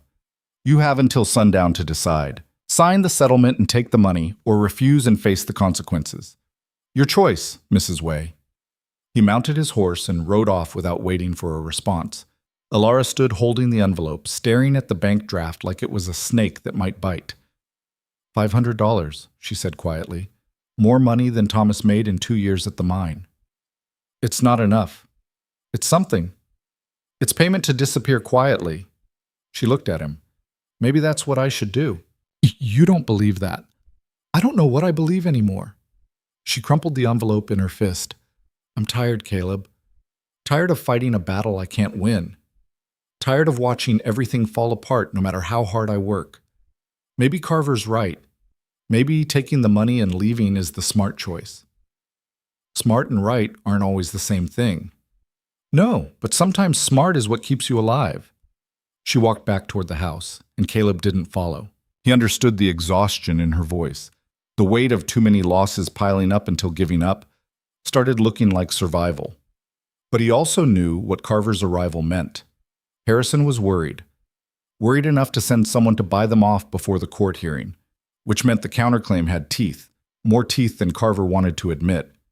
Caleb looked around the property, the fence he'd repaired, the barn he'd patched, the garden showing green in neat rows.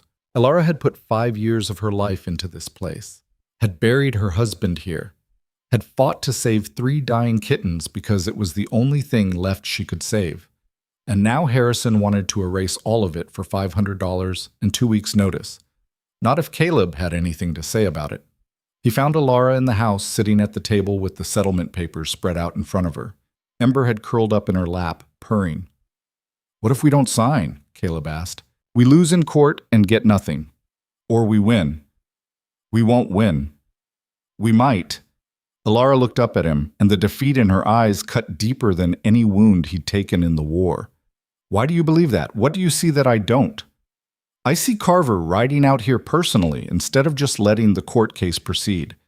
I see him offering money he doesn't have to offer. I see Harrison scared enough to try buying you off. Or I see Harrison being efficient. Paying me to leave costs him less than court fees." "Maybe, but what if I'm right?" She stroked Ember's head, the motion automatic and soothing. "And if you're wrong? If we refuse the settlement and lose in court anyway? Then we lose, but at least we lose on our terms, not Harrison's. That's not much comfort. It's the only comfort I've got to offer." The silence stretched between them, broken only by Ember's purring. Outside, the sun was dropping toward the mountains. Carver had said sundown to decide. "Thomas would have taken the money," Alara said finally. "He was practical that way. Would have said $500 was enough to start over somewhere new. Would have said fighting was pointless pride."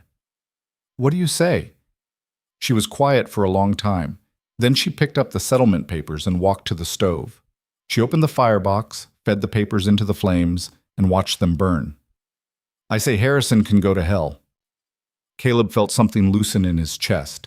Relief, maybe, or pride, or just recognition that she hadn't broken after all. "Carver's going to be angry," he said. "Let him be angry. Harrison's going to fight harder. Let him fight. We still might lose." "I know." She closed the firebox, turned to face him. "But I'm done letting people take things from me without a fight. Thomas is dead. The mine's closed. The valley's dying. But this land is mine. I bled for it. I buried my husband in it. And if Harrison wants it, he's going to have to rip it from my hands." The fire in her voice, the same fire he'd seen in her eyes that first day when she was trying to save those kittens, burned bright enough to light the whole room. "All right then," Caleb said. "Let's make them work for it." When Carver returned at sundown, Alara met him at the property line with Caleb beside her. "Your answer?" Carver asked. "No." Carver's expression hardened. "You're making a mistake." "Probably, but it's my mistake to make. Harrison won't be pleased. Harrison can take his displeasure and his settlement and ride back to wherever he came from. This land is mine. If he wants to claim otherwise, he can do it in court." "You'll lose." "We'll see." Carver stared at her for a long moment. Then he smiled, cold and sharp. "You're braver than I expected, Mrs. Way. Or more foolish, hard to tell which, and does it matter?" "Not really. Either way, you'll be gone by July 1st. He tipped his hat mockingly. "Enjoy the next few weeks. They're the last you'll spend here." He rode off into the gathering dark, and Alara stood watching until his silhouette disappeared into shadow. "That could have gone better," she said. "Could have gone worse, too." "How?" "He could have brought muscle. Could have tried forcing you out right now instead of waiting for the courts." Alara shivered despite the warm evening. "You think he'll do that?" "I think desperate men do desperate things, and Harrison sounds desperate to me." "Then what do? We watch our backs, we wait for the court date, and we fight like hell when it comes." They walked back to the house together, and for the first time since Thomas died, Alara didn't feel entirely alone. 2 days later, the court summons arrived. Judge McKenna had set a hearing for June 28th, 3 days before Harrison's deadline. "Cutting it close," Caleb observed. "At least we got a hearing." "Yeah, now we just need a lawyer." They rode back to the county seat the following morning, determined to find someone, anyone, willing to take their case. The first 3 lawyers they approached refused outright. "Too risky," they said. Harrison Land Company had deep pockets and deeper connections. Going against them was professional suicide. The 4th lawyer listened to their story, reviewed the mine closure document, and actually seemed interested. This is solid evidence, he said. If you can prove Harrison's closure preceded Way's death, you might have a case. Might? Ilara asked. Law's never certain, Mrs. Way, but this is better than most long shots I've seen. How much would you charge? $300. Half up front, half if we win. Ilara's face fell. I don't have $300. Then I'm afraid I can't help you. They left his office feeling like they'd run into a wall. No lawyer, no representation, and a court date in less than 3 weeks. We could represent ourselves, Caleb suggested. Against Harrison's lawyers? We'd be slaughtered. Maybe, but we'd be slaughtered either way at this point. They were walking back to the boarding house when a voice called out from behind them. Mrs. Way? Mr. Rourke. They turned to find Martin Fletcher, the surveyor who'd helped them before. He was carrying his satchel and wearing a determined expression. I heard you're having trouble finding representation, he said. Word travels fast. Small town, smaller legal community. He gestured toward a nearby cafe. Buy me coffee, and I'll tell you what I know. Over weak coffee and stale bread, Fletcher laid out a proposition. I'm not a lawyer, he said, but I've worked enough land cases to know how they function. I could help you prepare your argument, organize your evidence, coach you on what to say. Why would you do that? Ilara asked. Because Harrison's been using that contract loophole to steal property all over the territory, and nobody's fought back hard enough to make them stop. You're the first person I've met who's actually willing to try. We already told you we don't have money yet. I don't want money. I want Harrison to lose. That's payment enough. Caleb studied Fletcher carefully. The man seemed genuine, but genuine didn't always mean trustworthy. What's Harrison done to you?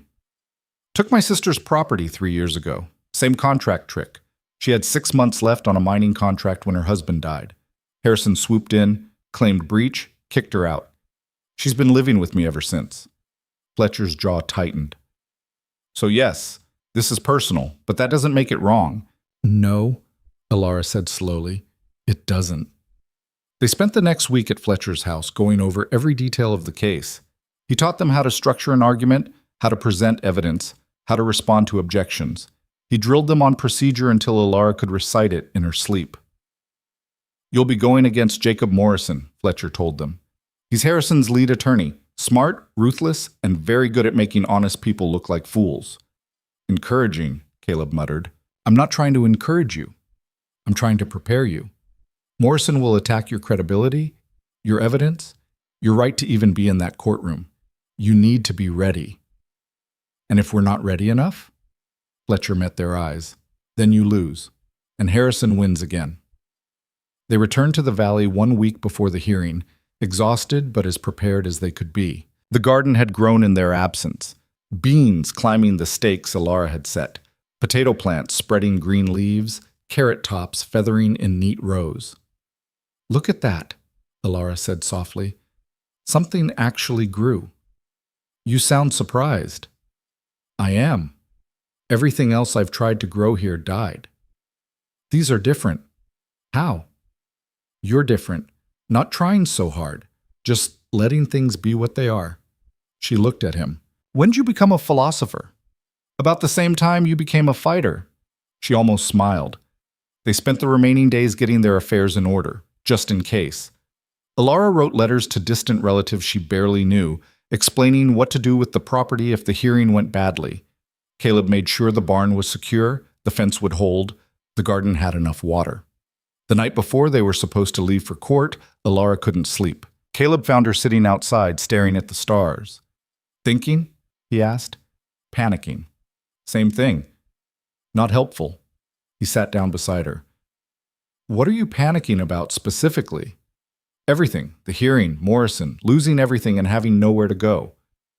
And if we win, that terrifies me more. Why? She pulled her knees up, wrapped her arms around them. Because if we win, I have to figure out what comes next. How to work this land alone. How to survive another winter. How to build something that lasts when I don't even know if I want to last. You're not alone. For now. But you'll leave eventually. What if I don't want to? The words hung between them, heavier than before. They danced around this conversation for weeks, both of them knowing where it was heading but afraid to name it. Caleb, Alara said carefully, what are we doing here? Fighting for your land.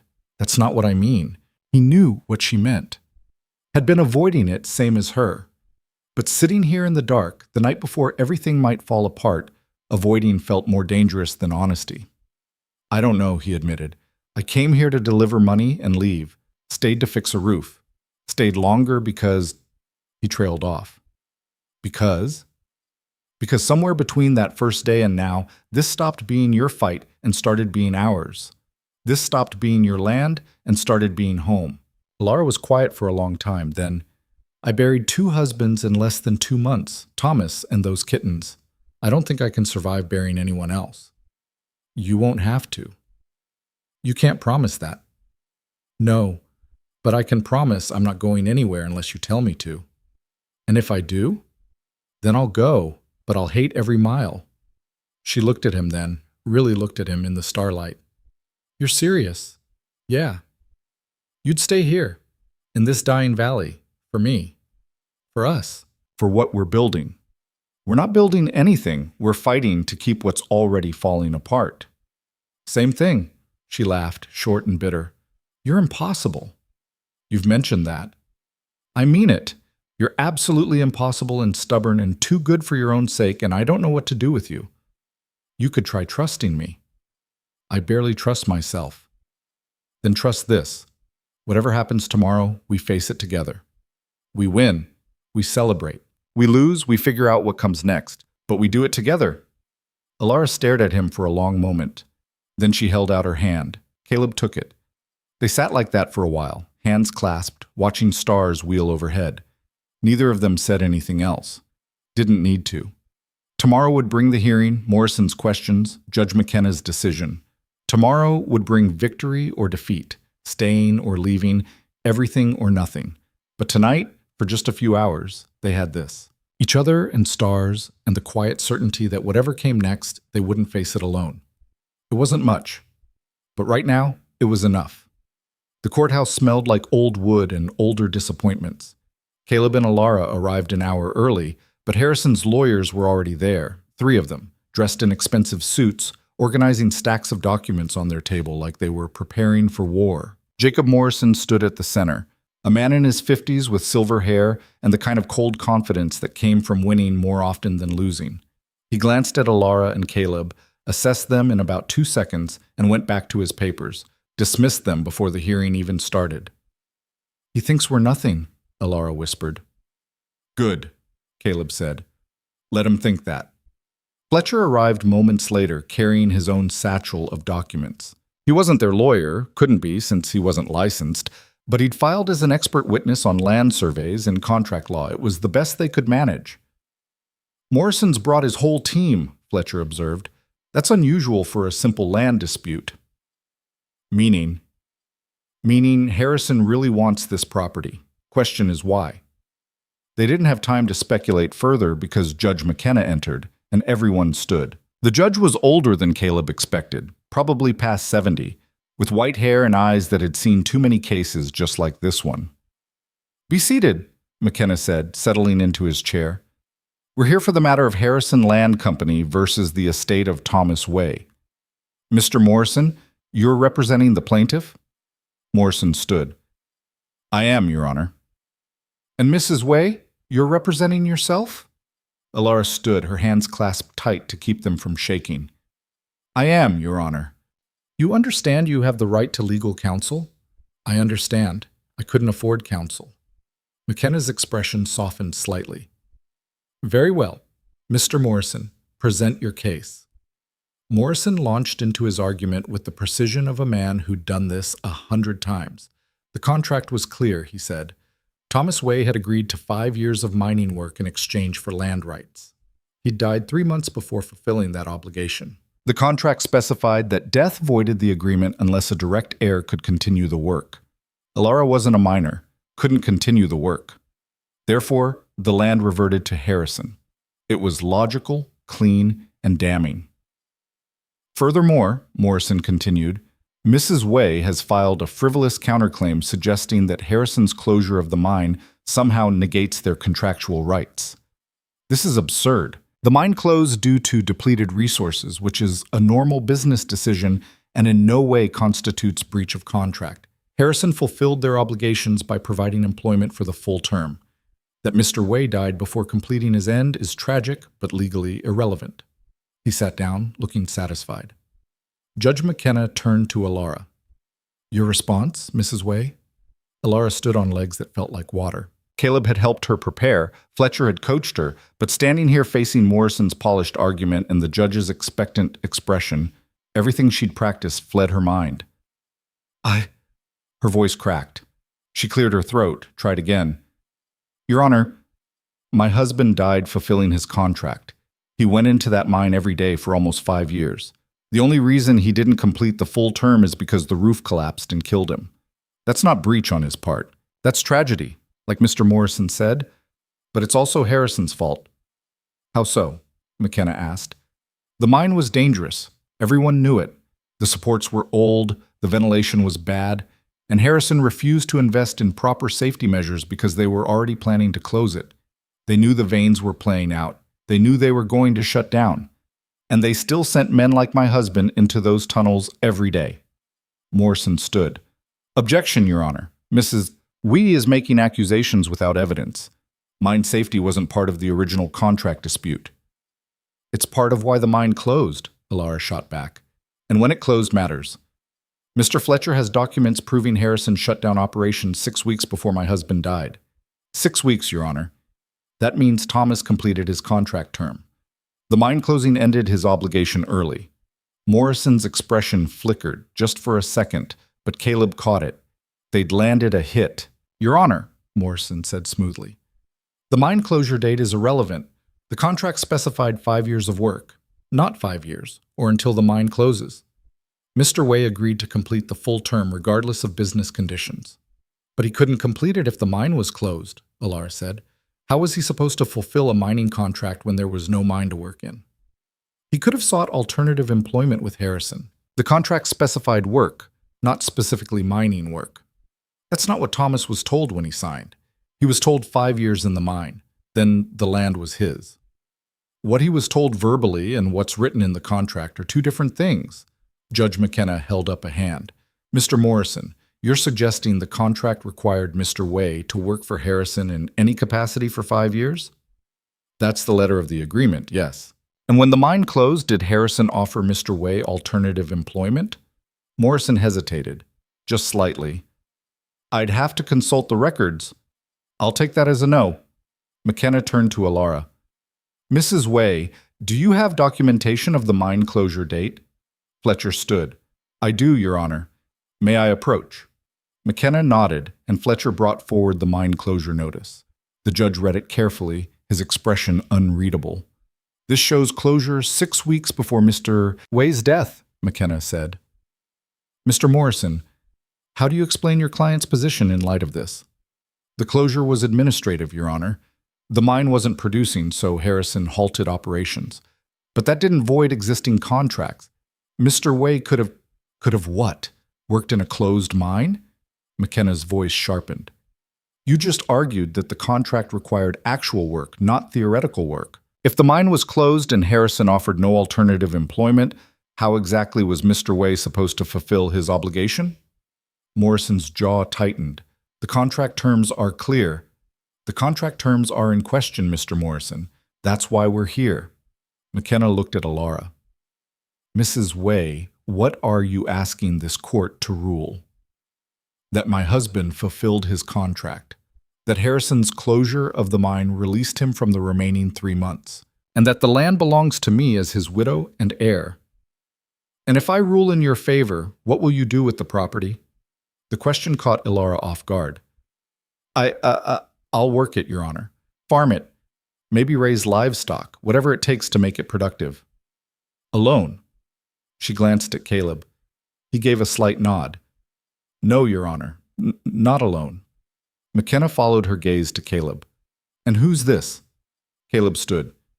Caleb Rourke, Your Honor. I've been helping Mrs. Way maintain the property.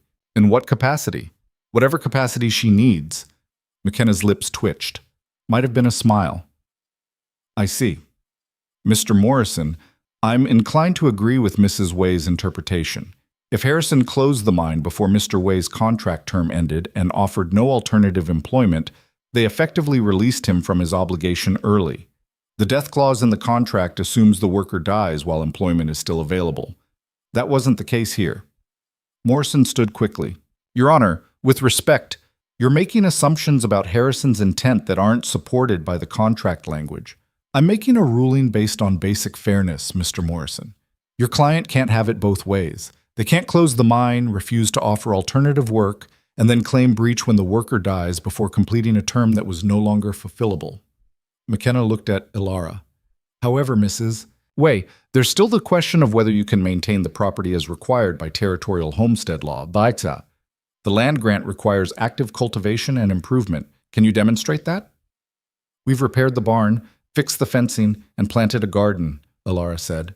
The property's in better condition now than when Thomas died. Can you prove that? Fletcher stood again. Your Honor, I conducted a survey of the property 2 weeks ago. I can testify to the improvements made. Objection, Morrison said.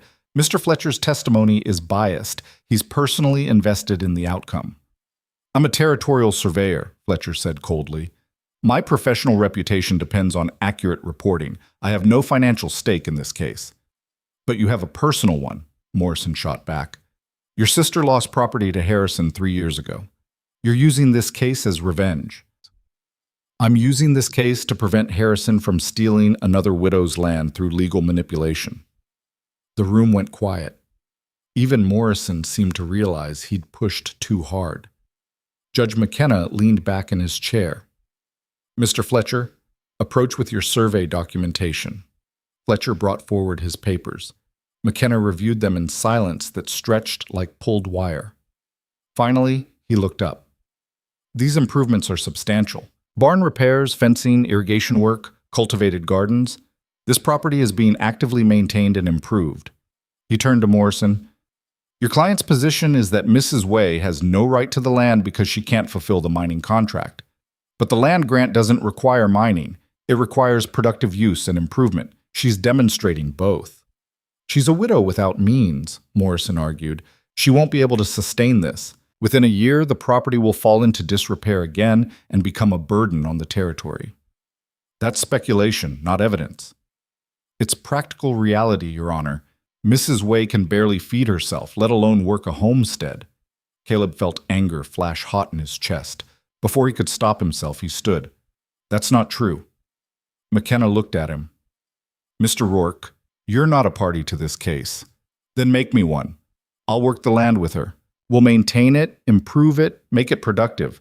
Whatever Harrison thinks she can't do alone, we'll do together. Morrison laughed. Your Honor, this is absurd. Mr. Rourke has no legal standing. He has standing if I grant it, McKenna said. Mr. Rourke, you're willing to commit to maintaining this property long term? I am. And Mrs. Way, you consent to this arrangement? Ilara stood. I do, Your Honor. McKenna was quiet for a long moment, studying them both. Then he turned to Morrison. Here's my ruling. The contract dispute is resolved in favor of Mrs. Way. Harrison's closure of the mine before the contract term ended effectively released Thomas Way from his obligations. The land belongs to his widow. However, I'm imposing conditions. Mrs. Way and Mr. Rourke will have 1 year to demonstrate sustained improvement and cultivation of the property. I'll order a follow-up survey in 12 months. If the property's been maintained to territorial standards, ownership transfers permanently to Mrs. Way. If not, Harrison can renew their claim. Your Honor, Morrison started. My ruling stands, Mr. Morrison. Your client took a calculated risk when they closed that mine early. They lost. Court is adjourned. The gavel came down like thunder. For a moment, nobody moved. Then Ilara's legs gave out, and she sat down hard in her chair. Caleb gripped the table edge, his heart hammering against his ribs. They'd won. Not completely, not permanently, but they'd won. Morrison gathered his papers with sharp, angry movements. This isn't over, he said to Ilara as he passed. Harrison will appeal. Let them appeal, Ilara said quietly. I'll still be here. Morrison left with his team trailing behind. Fletcher crossed to them, grinning. That was brilliant, both of you, especially you, Rourke, stepping up like that. Wasn't thinking, Caleb admitted. Just talking. Best kind of testimony. Fletcher clapped him on the shoulder. You've got a year to prove yourselves. Make it count. They left the courthouse into afternoon sun that felt brighter than it had any right to. Alara walked to the edge of the street and just stood there, breathing. We did it, she said. Yeah. I can't believe we actually did it. Believe it. She turned to face him. You committed to a year, to working the land with me. You realize what that means? I realize. You can't just drift away when things get hard. I know. This is real, Caleb. This is a year of your life, minimum, tied to a dying valley and a widow you barely know. I know that too. Then why did you do it? He looked at her standing there in the sunlight, wind catching her hair, exhaustion and relief, and something like hope fighting for space in her expression. Because I'm tired of drifting, he said. Tired of temporary, tired of leaving before anything matters. You asked me once what I was running from. Truth is, I've been running from the idea that I might actually want to stay somewhere, want to build something that lasts, want to matter to someone. And you think you can do that here? With me? I think I want to try. Alara stared at him for a long moment. Then she crossed the space between them and did something that surprised them both. She hugged him, quick and fierce, like she was afraid he might disappear if she didn't hold on tight enough. Don't make me regret this, she said into his shoulder. I'll do my best. That's all I'm asking. They stood like that for a moment, two people who'd fought their way to something neither of them fully understood, but both were willing to protect. Then Alara pulled back, wiping her eyes quickly. We should go home. Home. Not the valley, not the property. Home. Yeah, Caleb said. We should. They rode back with Fletcher accompanying them part way, talking about the follow-up survey and what McKenna would be looking for. By the time Fletcher split off toward his own place, the sun was setting and Caleb and Alara were alone again. What do we do now? Alara asked. Same thing we've been doing. Fix what's broken. Plant what grows. Take it one day at a time. For a whole year. For as long as it takes. They reached the valley as full dark settled in. The house sat quiet, lamp unlit. The barn was a darker shadow against the mountains. Everything looked exactly as they'd left it, small and worn and barely holding together. But it was theirs. Caleb dismounted first, then helped Alara down. She swayed slightly when her feet hit the ground, exhaustion finally catching up with her. You should sleep, he said. So should you. I will. In the barn. She caught his arm before he could turn away. Caleb? Yeah? Thank you for staying, for fighting, for all of it. You already thanked me. I'm thanking you again. He covered her hand with his. You're welcome. She squeezed once, then let go and headed for the house. Caleb watched until she was safely inside, lamp lit in the window. Then he led his horse to the barn, got the animal settled, and spread out his bedroll. Ember appeared from somewhere in the shadows, meowing indignantly about missed dinner. Caleb found some jerky, tore off pieces for the cat, and settled in to sleep. But sleep didn't come easy. His mind kept circling back to the courtroom, Morrison's anger, McKenna's conditions.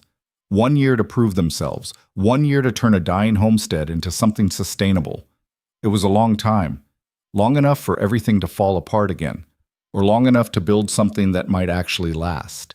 He fell asleep not knowing which it would be, but determined to find out. The next morning arrived with rain, soft and steady, soaking into the garden soil like a blessing. Caleb woke to find Ember curled against his side and the sound of water on the barn roof. He dressed quickly, fed the cat properly this time, and headed for the house. Alara was already up, standing at the window watching the rain. Good for the crops, she said when he entered. Yeah. Bad for fence work. We'll manage. She turned to face him. I've been thinking about what we need to do. To satisfy McKenna's survey. And? We need more than a garden. We need livestock. Chickens at minimum, maybe a cow if we can afford one. The barn needs finishing, not just patched, actually finished. And we should clear more land for planting. Show we're expanding, not just maintaining. Caleb nodded slowly. That's a lot of work. I know. We'll need supplies, seed, tools, animals. That costs money. I still have some left from Thomas's wages. Not much, but some. I've got savings too. Not a lot, but enough to get started. They stood looking at each other across the small kitchen, and Caleb realized they were planning. Actually planning a future together, not just surviving day to day. We should make a list, Ilara said. Figure out what's essential versus what can wait. Agreed. They spent the morning doing exactly that, sitting at the table while rain drummed overhead, writing out everything they'd need for the next year. The list grew long and daunting, but also concrete, real, something they could actually work toward. Chickens first, Ilara decided. They're cheap, productive, and we can use the eggs for food and trade. Agreed. Then we focus on finishing the barn. After that, we look at expanding the garden and maybe getting a cow, assuming we can afford it. We'll make it work. She looked at him. You keep saying that. We'll make it work, like it's that simple. It is that simple. Not easy, but simple. We work hard, we help each other, we don't give up. That's all it takes. You make it sound possible. It is possible. How do you know? Because we've already done the impossible part. We saved a dying kitten, won a court case we had no business winning, turned a piece of land Harrison wanted into something worth fighting for. If we can do all that, we can sure as hell raise some chickens and plant some crops. Ilara smiled, really smiled, not the half-bitter thing she usually managed. When did you become an optimist? About the same time you stopped being a pessimist. I'm still a pessimist, just a pessimist who's too stubborn to quit. Good combination. The rain continued through the afternoon, gentle and persistent. They stayed inside, planning and talking, and somewhere in those hours the dynamic between them shifted. Less widow and drifter, more partners. People building something together. When the rain finally stopped near evening, they walked the property together, assessing with fresh eyes. The garden was thriving, plants noticeably bigger after the rain. The barn roof held without leaking. The fence stood solid. It's not much, Ilara said, but it's more than it was. It's enough to build on. They stood at the edge of the garden, looking out at the valley. The mountains still loomed gray and imposing. The empty houses still sagged into ruin. But somehow it felt less desolate than when Caleb first arrived. I'm scared, Ilara admitted quietly. Of what? That we'll work ourselves to death and still lose everything. That Harrison will appeal and win. That a year from now we'll be right back where we started. Maybe. Or maybe we'll be somewhere better than we ever imagined. You really believe that? I'm trying to. She was quiet for a moment. Then, Thomas used to say that trying was enough. That as long as you kept trying, you hadn't really failed. Smart man.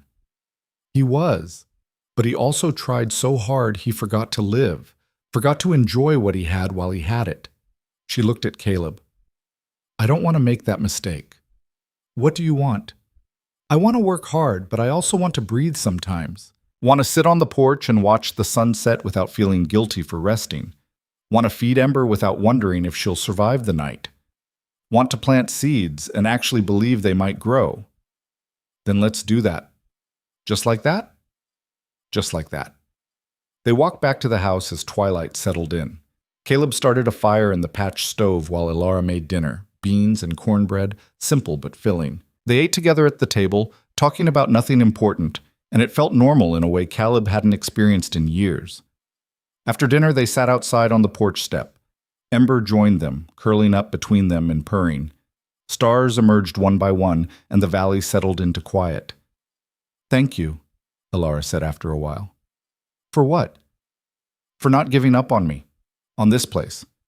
For seeing something worth saving when everyone else saw nothing but ruin. I didn't save anything. You did the saving. We saved each other, I think. Caleb couldn't argue with that. They sat until the cold drove them inside, and when Caleb stood to head back to the barn, Ilara stopped him. You don't have to sleep out there anymore, she said. It's getting colder, and I trust you. Caleb understood what she was offering and what she wasn't. A place inside, warmth, company. But not anything beyond that. Not yet, maybe not ever. You sure? He asked. I'm sure. He brought his bedroll inside and made a space near the stove. It wasn't much more comfortable than the barn, but it was warmer and Alara was right there if she needed anything. They settled into an easy rhythm over the following weeks. Up early, work hard, rest when needed, sleep soundly. They bought 6 chickens from a farmer 2 valleys over and built a proper coop. The birds took to the property like they'd always been there, and within days Alara was collecting eggs. Caleb finished the barn properly, replaced the rotted support beams, sealed every gap, reinforced the foundation. It would stand another 20 years easy, maybe more. They expanded the garden, clearing another 1/4 acre and planting late-season crops.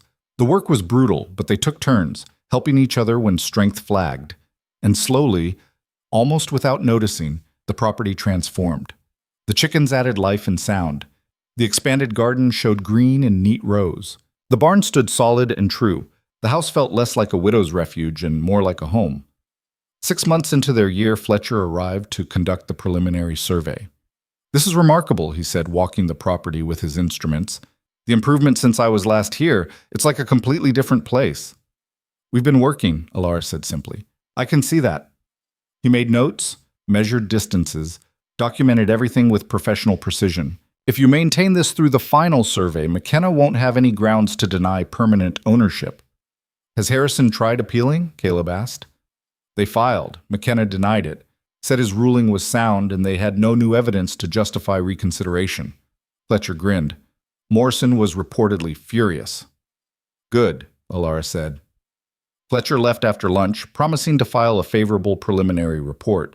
Alara and Caleb stood watching him right away. 6 more months, Alara said, then it's really ours. "If we make it, we'll make it." She turned to him. "You've been saying that for months now. Don't you ever doubt?" "Every day. But doubting doesn't change what needs doing, so I do it anyway." "That's not how doubt works." "Maybe not, but it's how I work." She shook her head, almost smiling. "You're impossible." "You've mentioned that." The final 6 months passed in a blur of work and waiting. They bought a cow, an older animal, past her prime, but still capable of producing milk. Her presence transformed the morning routine, adding another rhythm to their days. Winter came early and hard. The patch stove struggled to keep the house warm, and there were nights Caleb and Alara huddled close to the fire just to keep from freezing. But the barn held, the chickens survived, and the cow weathered the cold in her new shelter. Spring returned with mud and melt, and the first shoots of new growth. They planted again, expanding even further, and this time Alara worked with confidence instead of desperate hope. The anniversary of the court ruling approached. Fletcher sent word that he'd arrived the week before the final survey to help them prepare. But 3 days before Fletcher was due, another visitor arrived. Caleb was splitting wood when he heard hoofbeats. He looked up to see a familiar figure on a gray horse, Douglas Carver. Caleb set down the axe, positioned himself between Carver and the house. "You're not welcome here." Carver dismounted, holding his hands up in a gesture of peace. "I'm not here to cause trouble. I have a message from Mr. Harrison." "We're not interested." "You should be. It's a final offer." Alara emerged from the house, wiping her hands on her apron. "We're not selling, Mr. Carver." "Hear me out." He pulled an envelope from his coat. "Mr. Harrison is prepared to offer $1,000 for the property. That's double his previous offer and far more than this land is worth." "Then why does he want it so badly?" Caleb asked. Carver's expression flickered. "That's Mr. Harrison's business." "Seems like it became our business when he tried to steal it." "He's offering fair compensation." "For land that's already ours," Alara said. "The court ruled. We've made improvements. In 3 days, McKenna will grant permanent ownership. Harrison's lost." "Has he?" Carver's voice went cold. "You've made enemies, Mrs. Way, powerful ones. Even if you win this survey, Harrison has resources, connections. He could make your life very difficult going forward." "Is that a threat?" Caleb asked quietly. "It's a warning. Take the money, leave. Start fresh somewhere without making more enemies than you can handle. Or we stay," Alara said. "Make this land productive. Prove that Harrison's intimidation doesn't work on everyone." Carver stared at her for a long moment. Then he tucked the envelope back in his coat. "You're making a mistake." "Then it's our mistake to make." He mounted his horse. "Don't say I didn't warn you." He rode off without another word. Caleb and Alara stood watching until he disappeared. Then Alara started laughing, high and slightly hysterical. "We just turned down $1,000, she said. "Yeah. We're idiots. Probably. But I don't care." She looked at him, eyes bright. "I don't care, Caleb. This is ours. We built it. We fought for it. And no amount of Harrison's money can buy what that means." "No," Caleb agreed. "It can't." Fletcher arrived 2 days later, and the final survey took all morning. He measured everything, documented every improvement, compared his findings to the preliminary report from 6 months earlier. Finally, he set down his instruments and smiled. "It's perfect. Better than perfect. You've exceeded every requirement for sustained improvement and cultivation. Judge McKenna won't have any grounds to deny permanent ownership." The hearing was scheduled for the following afternoon. They rode to the county seat one last time, Caleb and Alara and Fletcher together. The courtroom was less crowded this time. Morrison was there, looking resigned. Carver sat in the back, expression unreadable. Judge McKenna reviewed Fletcher's survey report in silence. Then he looked up. "Mr. Morrison, does Harrison wish to contest these findings?" Morrison stood. "We have concerns about the sustainability of the improvements, Your Honor. Mrs. Way and Mr. Rourke may have met the technical requirements, but that doesn't guarantee long-term viability." "That wasn't the condition I set. I required 1 year of sustained improvement and cultivation. Mr. Fletcher's survey confirms they've exceeded that requirement. Do you have evidence to the contrary?" Morrison hesitated. "No, Your Honor." "Then my ruling stands. The property is permanently granted to Mrs. Alara Way, with all rights and privileges thereof. Harrison Land Company's claim is denied in full. Case closed." The gavel came down. This time there was no doubt, no conditions, no waiting. They'd won. Completely. Alara gripped Caleb's hand so tight his fingers went numb, but he didn't pull away. They stood together while Morrison gathered his papers and left without a word, while Carver followed, looking almost relieved, while Fletcher pumped their hands and congratulated them. Outside, the afternoon sun was warm and bright. Alara stood on the courthouse steps, breathing deep. "It's over," she said. "Yeah. I don't know what to do now." "Go home. Live. Build. Same as we've been doing."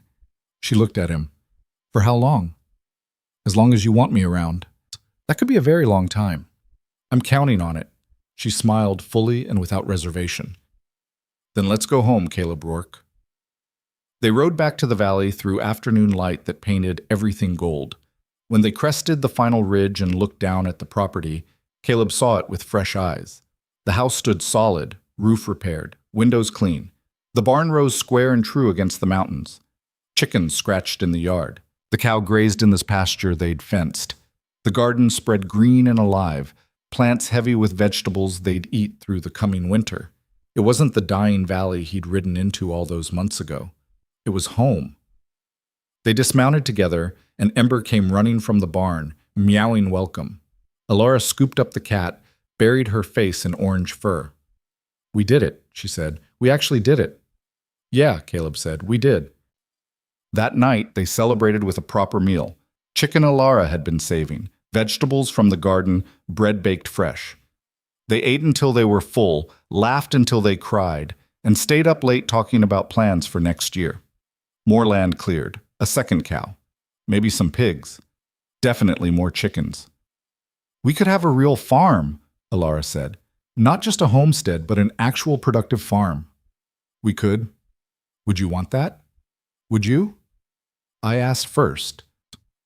Caleb looked around the small house. At the stove they'd patched together, the table they ate at every day, the space near the fire where he slept each night. At Alara sitting across from him, hair coming loose from her braid, eyes bright with possibility instead of exhaustion. "Yeah," he said. "I'd want that. Even though it means staying here, permanently. Especially because it means that." She held his gaze for a long moment. Then she reached across the table and took his hand.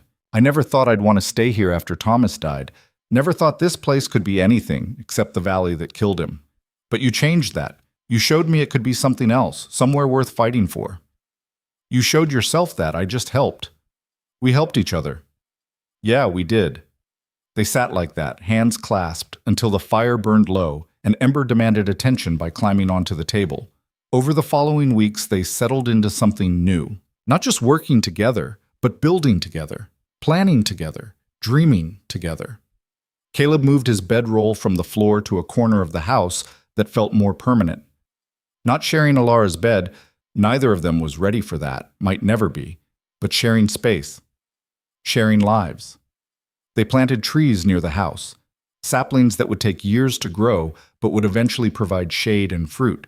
It was an act of faith, planting something they wouldn't see mature for years, an acknowledgement that they planned to be here to see it. Summer turned to fall. The harvest was better than expected, more vegetables than they could eat, which Alara traded in town for supplies and seed for next year. One evening in late September, Caleb was repairing a section of fence when he heard Alara call his name. He turned to find her standing in the garden, holding something. "What is it?" he called back. "Come see." He crossed to her and she held out her hand, a small orange flower, growing wild among the vegetable plants. "Wildflower," she said. "First one I've seen here in 5 years. Thomas and I used to find them everywhere when we first arrived, but they died out as the valley died. I thought they were gone completely." Caleb looked at the small bright bloom. "Guess the valley's not dying anymore." "No, I guess it's not." She carefully transplanted the flower to a spot near the house where they could protect it. It seemed important somehow, this small act of preservation, this belief that beauty could return to a place that had known so much loss. That night, sitting on the porch step watching stars emerge, Alara spoke quietly. "I'm happy." Caleb glanced at her. "Yeah?" "Yeah. I didn't think I'd ever feel that again after Thomas died. But I do. I'm happy." "Good. Are you?" He considered the question seriously. Was he happy? He'd spent so long running, so long avoiding attachment, that he'd forgotten what happiness felt like. But sitting here, looking at land they'd fought for and won, knowing tomorrow would bring more work and the day after that even more, knowing Alara would be beside him for all of it. "Yeah," he said. "I am." She leaned against his shoulder, and he put his arm around her. They sat like that until the cold drove them inside, and even then they lingered by the fire, unwilling to end the day. Winter came again, but this time they were ready. The house stayed warm. The barn kept the animals safe. They had food stored, wood stacked, everything they needed to weather the cold months, and they had each other. On the darkest night of winter, Caleb woke to find Alara standing at the window, looking out at snow falling in the moonlight. "Can't sleep?" he asked, just thinking. "About?" "Thomas, the kittens, everything that had to die for us to end up here." Caleb joined her at the window. "You miss him." "Every day, but not the way I used to. Now it's more like, gratitude, I guess. He brought me here, gave me 5 years in this valley, loved me even when I was difficult. And then he died and left me with a choice, give up or keep fighting. Part of me will always wish he was still here, but another part knows that if he was, I wouldn't have found whatever this is with you." "And what is this?" She turned to face him. "I don't know exactly. Partnership, definitely. Friendship.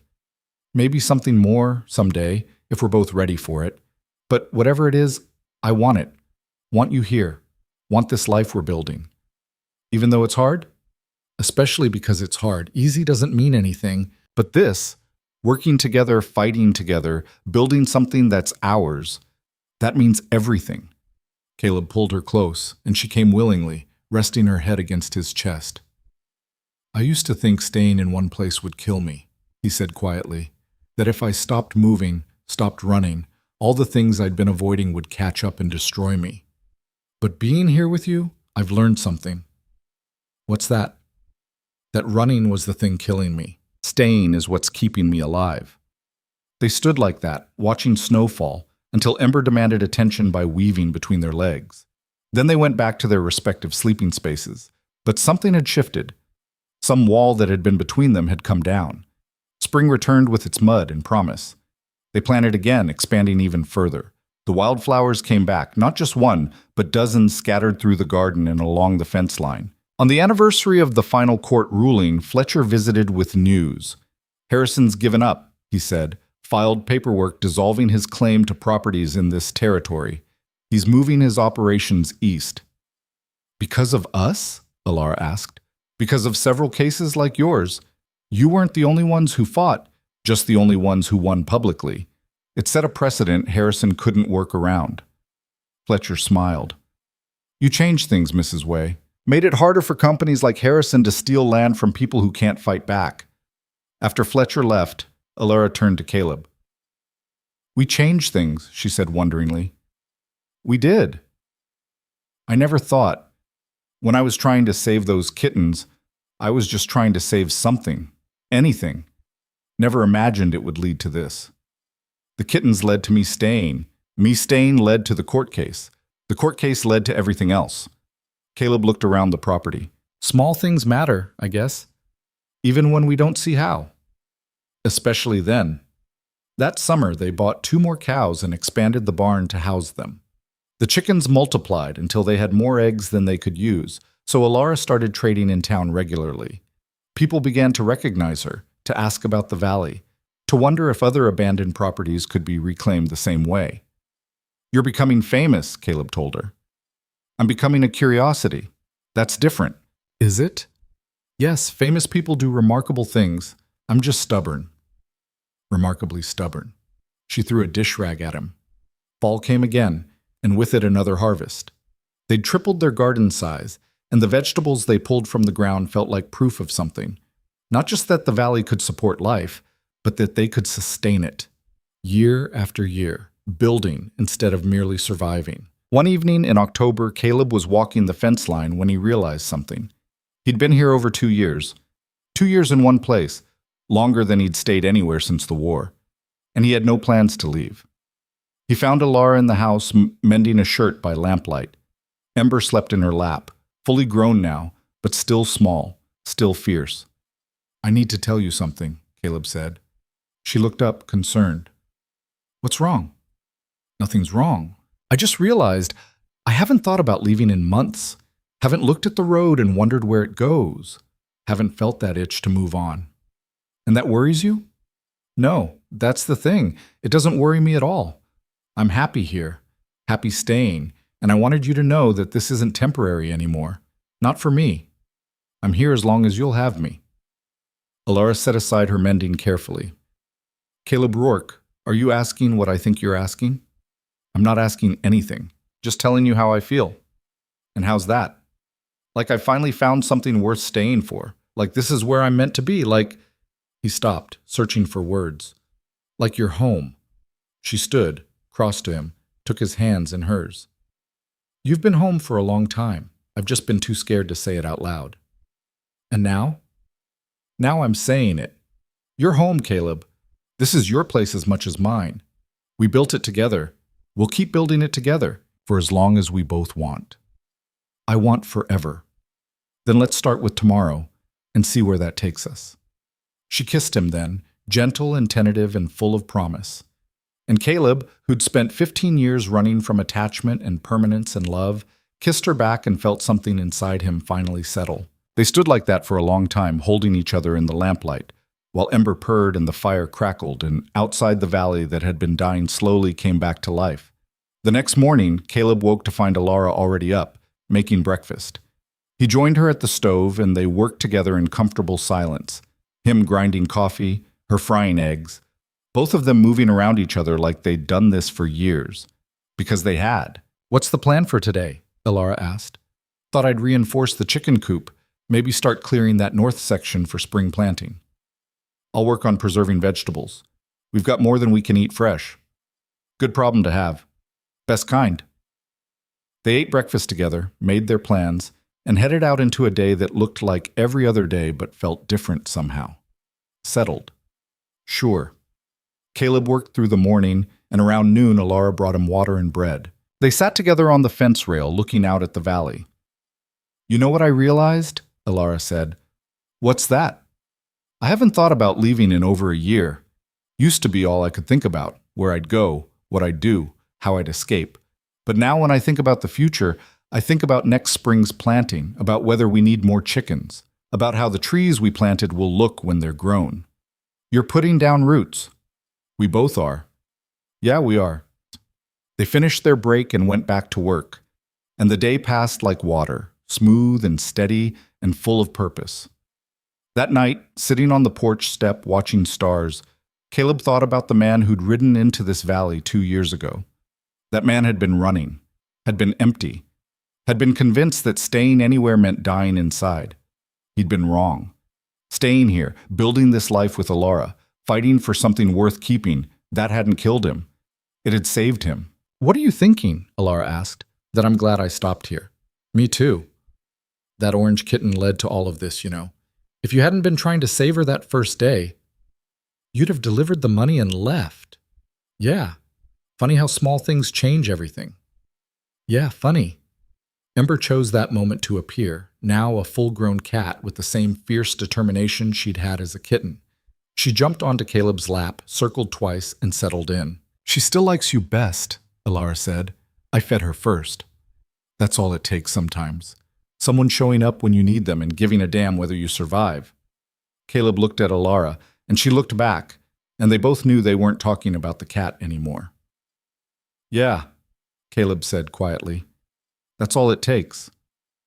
They sat until the stars wheeled overhead and the cold drove them inside. They banked the fire, settled in their separate spaces that weren't quite so separate anymore, and slept the sleep of people who'd fought hard and won and knew tomorrow would bring more of the same.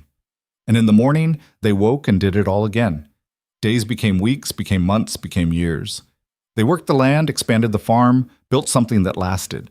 Neighbors started returning to the valley. People who'd heard about the widow who'd fought Harrison and won, who wanted to reclaim what they'd abandoned.